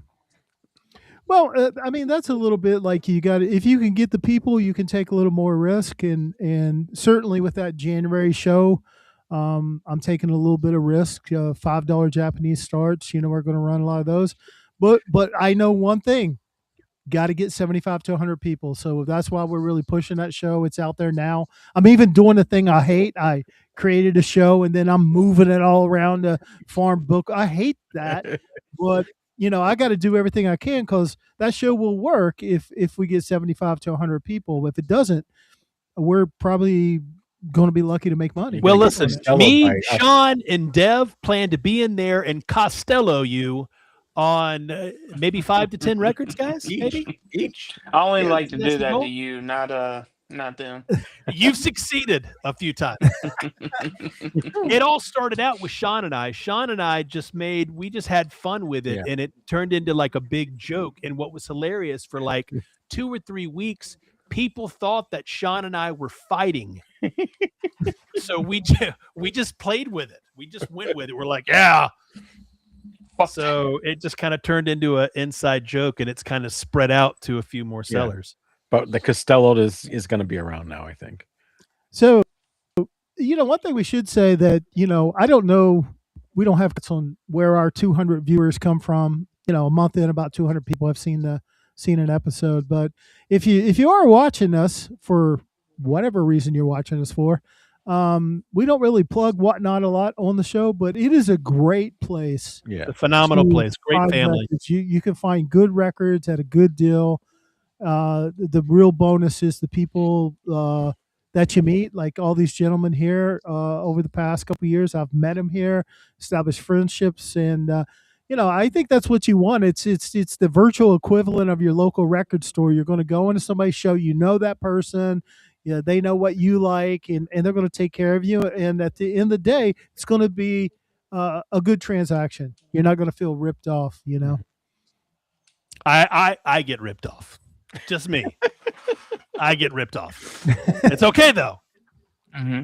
I And love we do every have one of fun. you. We do have definitely fun, and you can see it in the sellers. We have fun and we joke back and forth, and all the sellers come in. We all come in and give each other a hard time, and it's all in good fun. Though. Yeah.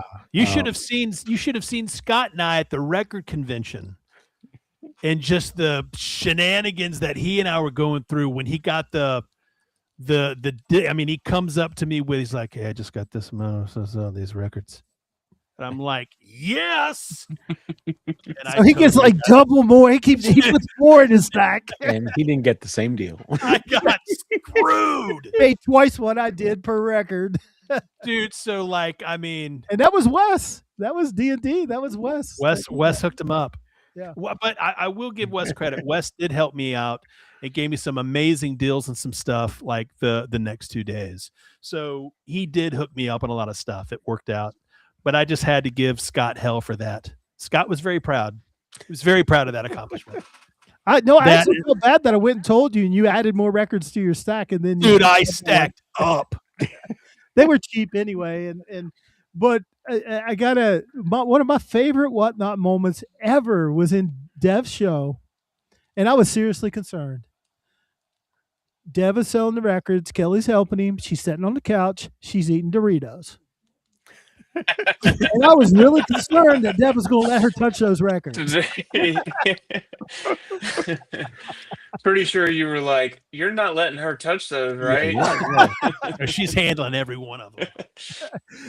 She hasn't been on a show since, so That's like the last thing I do before I do a show. I go wash my hands because you get the oil in your hands and you don't want to get fingerprints on the record or anything. So she's over there just eating those Doritos. I'm thinking, is she touching those records? Probably. It's the Dorito press. oh my god. Collectible. All right, I think this is where we wrap it up. We actually am 10 seconds over now. But All right. we want to thank you guys for all hanging out with us tonight. We will be returning, I guess it's on the 8th of January. Yeah, January 8th. And who's our guest host? Do we have one? Well, I got I to tell think you, we got Adam. yeah, it's Adam. I don't know if that's going to work out or not. Like, he's acting like a prima donna, like that Rush Records guy is. So I talked to him, and we do have him booked for the 8th. But he comes back to me, and he goes, "Well, I'm going to have to put some live." He's going to do a top 5. So Adam is a dead expert. Big time. To the point, I don't know if folks know this, but he shared with me in one of those dead box sets, he has an essay that he wrote in. Apparently, he went to college with the president of Warner Records, and they've kept their friendship. So I didn't know how big of a dead expert he is. And apparently, he goes and good thing we love Rhino because he's been reporting that up to his buddy that we're giving a lot of praise to Rhino over what they're doing. But his demand was this: he goes, "I can't just do studio," and I'm like, "Adam, it's a rule. No, there's going to have to be a couple live." So I blame Chris Patterson for that. You know, not being a team player, not following the rules. He put that out there. Adam sees that. Like, Patterson started it. they're 76 rules records over there at 3 Men. You can just walk all over them. So anyway, it'll be Adam, Grateful Dentist. He just started selling, but he's been a big time buyer for 4 or 5 months. Finally reached that part where he realized, dang, I bought too many records. I need to sell some. Yeah. He puts on a great show. It's And very actually, I enjoyable. broke the rule and we didn't realize it when I did it. MC5. It's That's actually true. a live It album. was a live record. And as I'm presenting it, I'm going, wait a minute, they recorded this Shame live. on you. But it's, I don't know, it's a little different because I don't know. But yeah, that's a live album. So we actually broke that rule, but I didn't really realize it till I'm halfway through it. I'm like, and I'm not saying anything. If it was one album, Chris, then why does it have 2 covers? That's all I'm saying. That's right. It's 2 different independent sleeves. I can already hear it. It was one album. You He's you gonna can defend defend your position all you want. You will just continue to be wrong. So that's January 8th. So we return January 8th, and we got a couple. January 15th, it's the return of Joe Williamson. So everybody prepare for that. Joe Willie Who's probably in bed now because it's way past his bed. Yeah, Joe, he'll he's- see the video tomorrow morning. got his Sunday Publix run coming up. And then January 22nd, this is confirmed now too. Johnny, Channel 910 is back. And so Beatles next month we're brethren. doing something special. We're letting Adam do the top 5 dead. We're going to let Johnny do the top 5 Beatles. So we got I guest won't pick. tune in on that one. Well, I because- already know what he's doing on Yeah, that. you see your name right now? I changed your name. I saw. So that's what we got booked so far. I'll keep working. I try to stay 3 or 4 weeks ahead. Got some people I'm talking to, and then of course, you know, everybody that's been on will get a shot to come back on. We'll throw some new people in here and there. So we want to thank Dev. It took us a little while to get him in there, and I knew he'd great. I knew he'd help me beat up on Gonzo a little bit, so I brought him in as my wingman. And make sure you guys tune in. If you haven't checked out Dev Show, check him out. He's a lot of fun. Yeah, well, Appreciate it. Chris Patterson can actually, end the debate right here, right now. I am taller than Dev by a Okay. significant amount. The Skechers he wears, I've seen the sole. You did. I sent you the photo. I sent you a photo of the shoe. That is a legit small sole. I wear Vans that we You all are know are just 5'7", Dev. Kelly even said, we measured, I'm 5'11 and a half. You said you're 5'11 and a half. You're getting older, you're shrinking every You're day. 6'3" with the fro, dude. Come on. If that's the All right, case, so you see how I'm this losing hair. this is how we all are with each other in our streams and stuff. And we have a lot of fun. Yeah. Sean, bring us home, and And this is it's time to say goodnight, guys. Thank you for hanging out with us. We'll be back in technically 3 weeks on the 8th, and we'll see you then. Thank you, guys. All have a great night. Thank you. Share the stream with people. Sean, are you Send us going Shark messages After wherever- Dark If tonight? you didn't agree with us or agreed with us, send us those messages. Are you going Thanks, Shark guys. After Dark? And happy holidays, Merry Christmas, Happy Hanukkah, Bye. all the Happy New Year. We'll see you guys on Take the those Hey, photos, bye. Dev.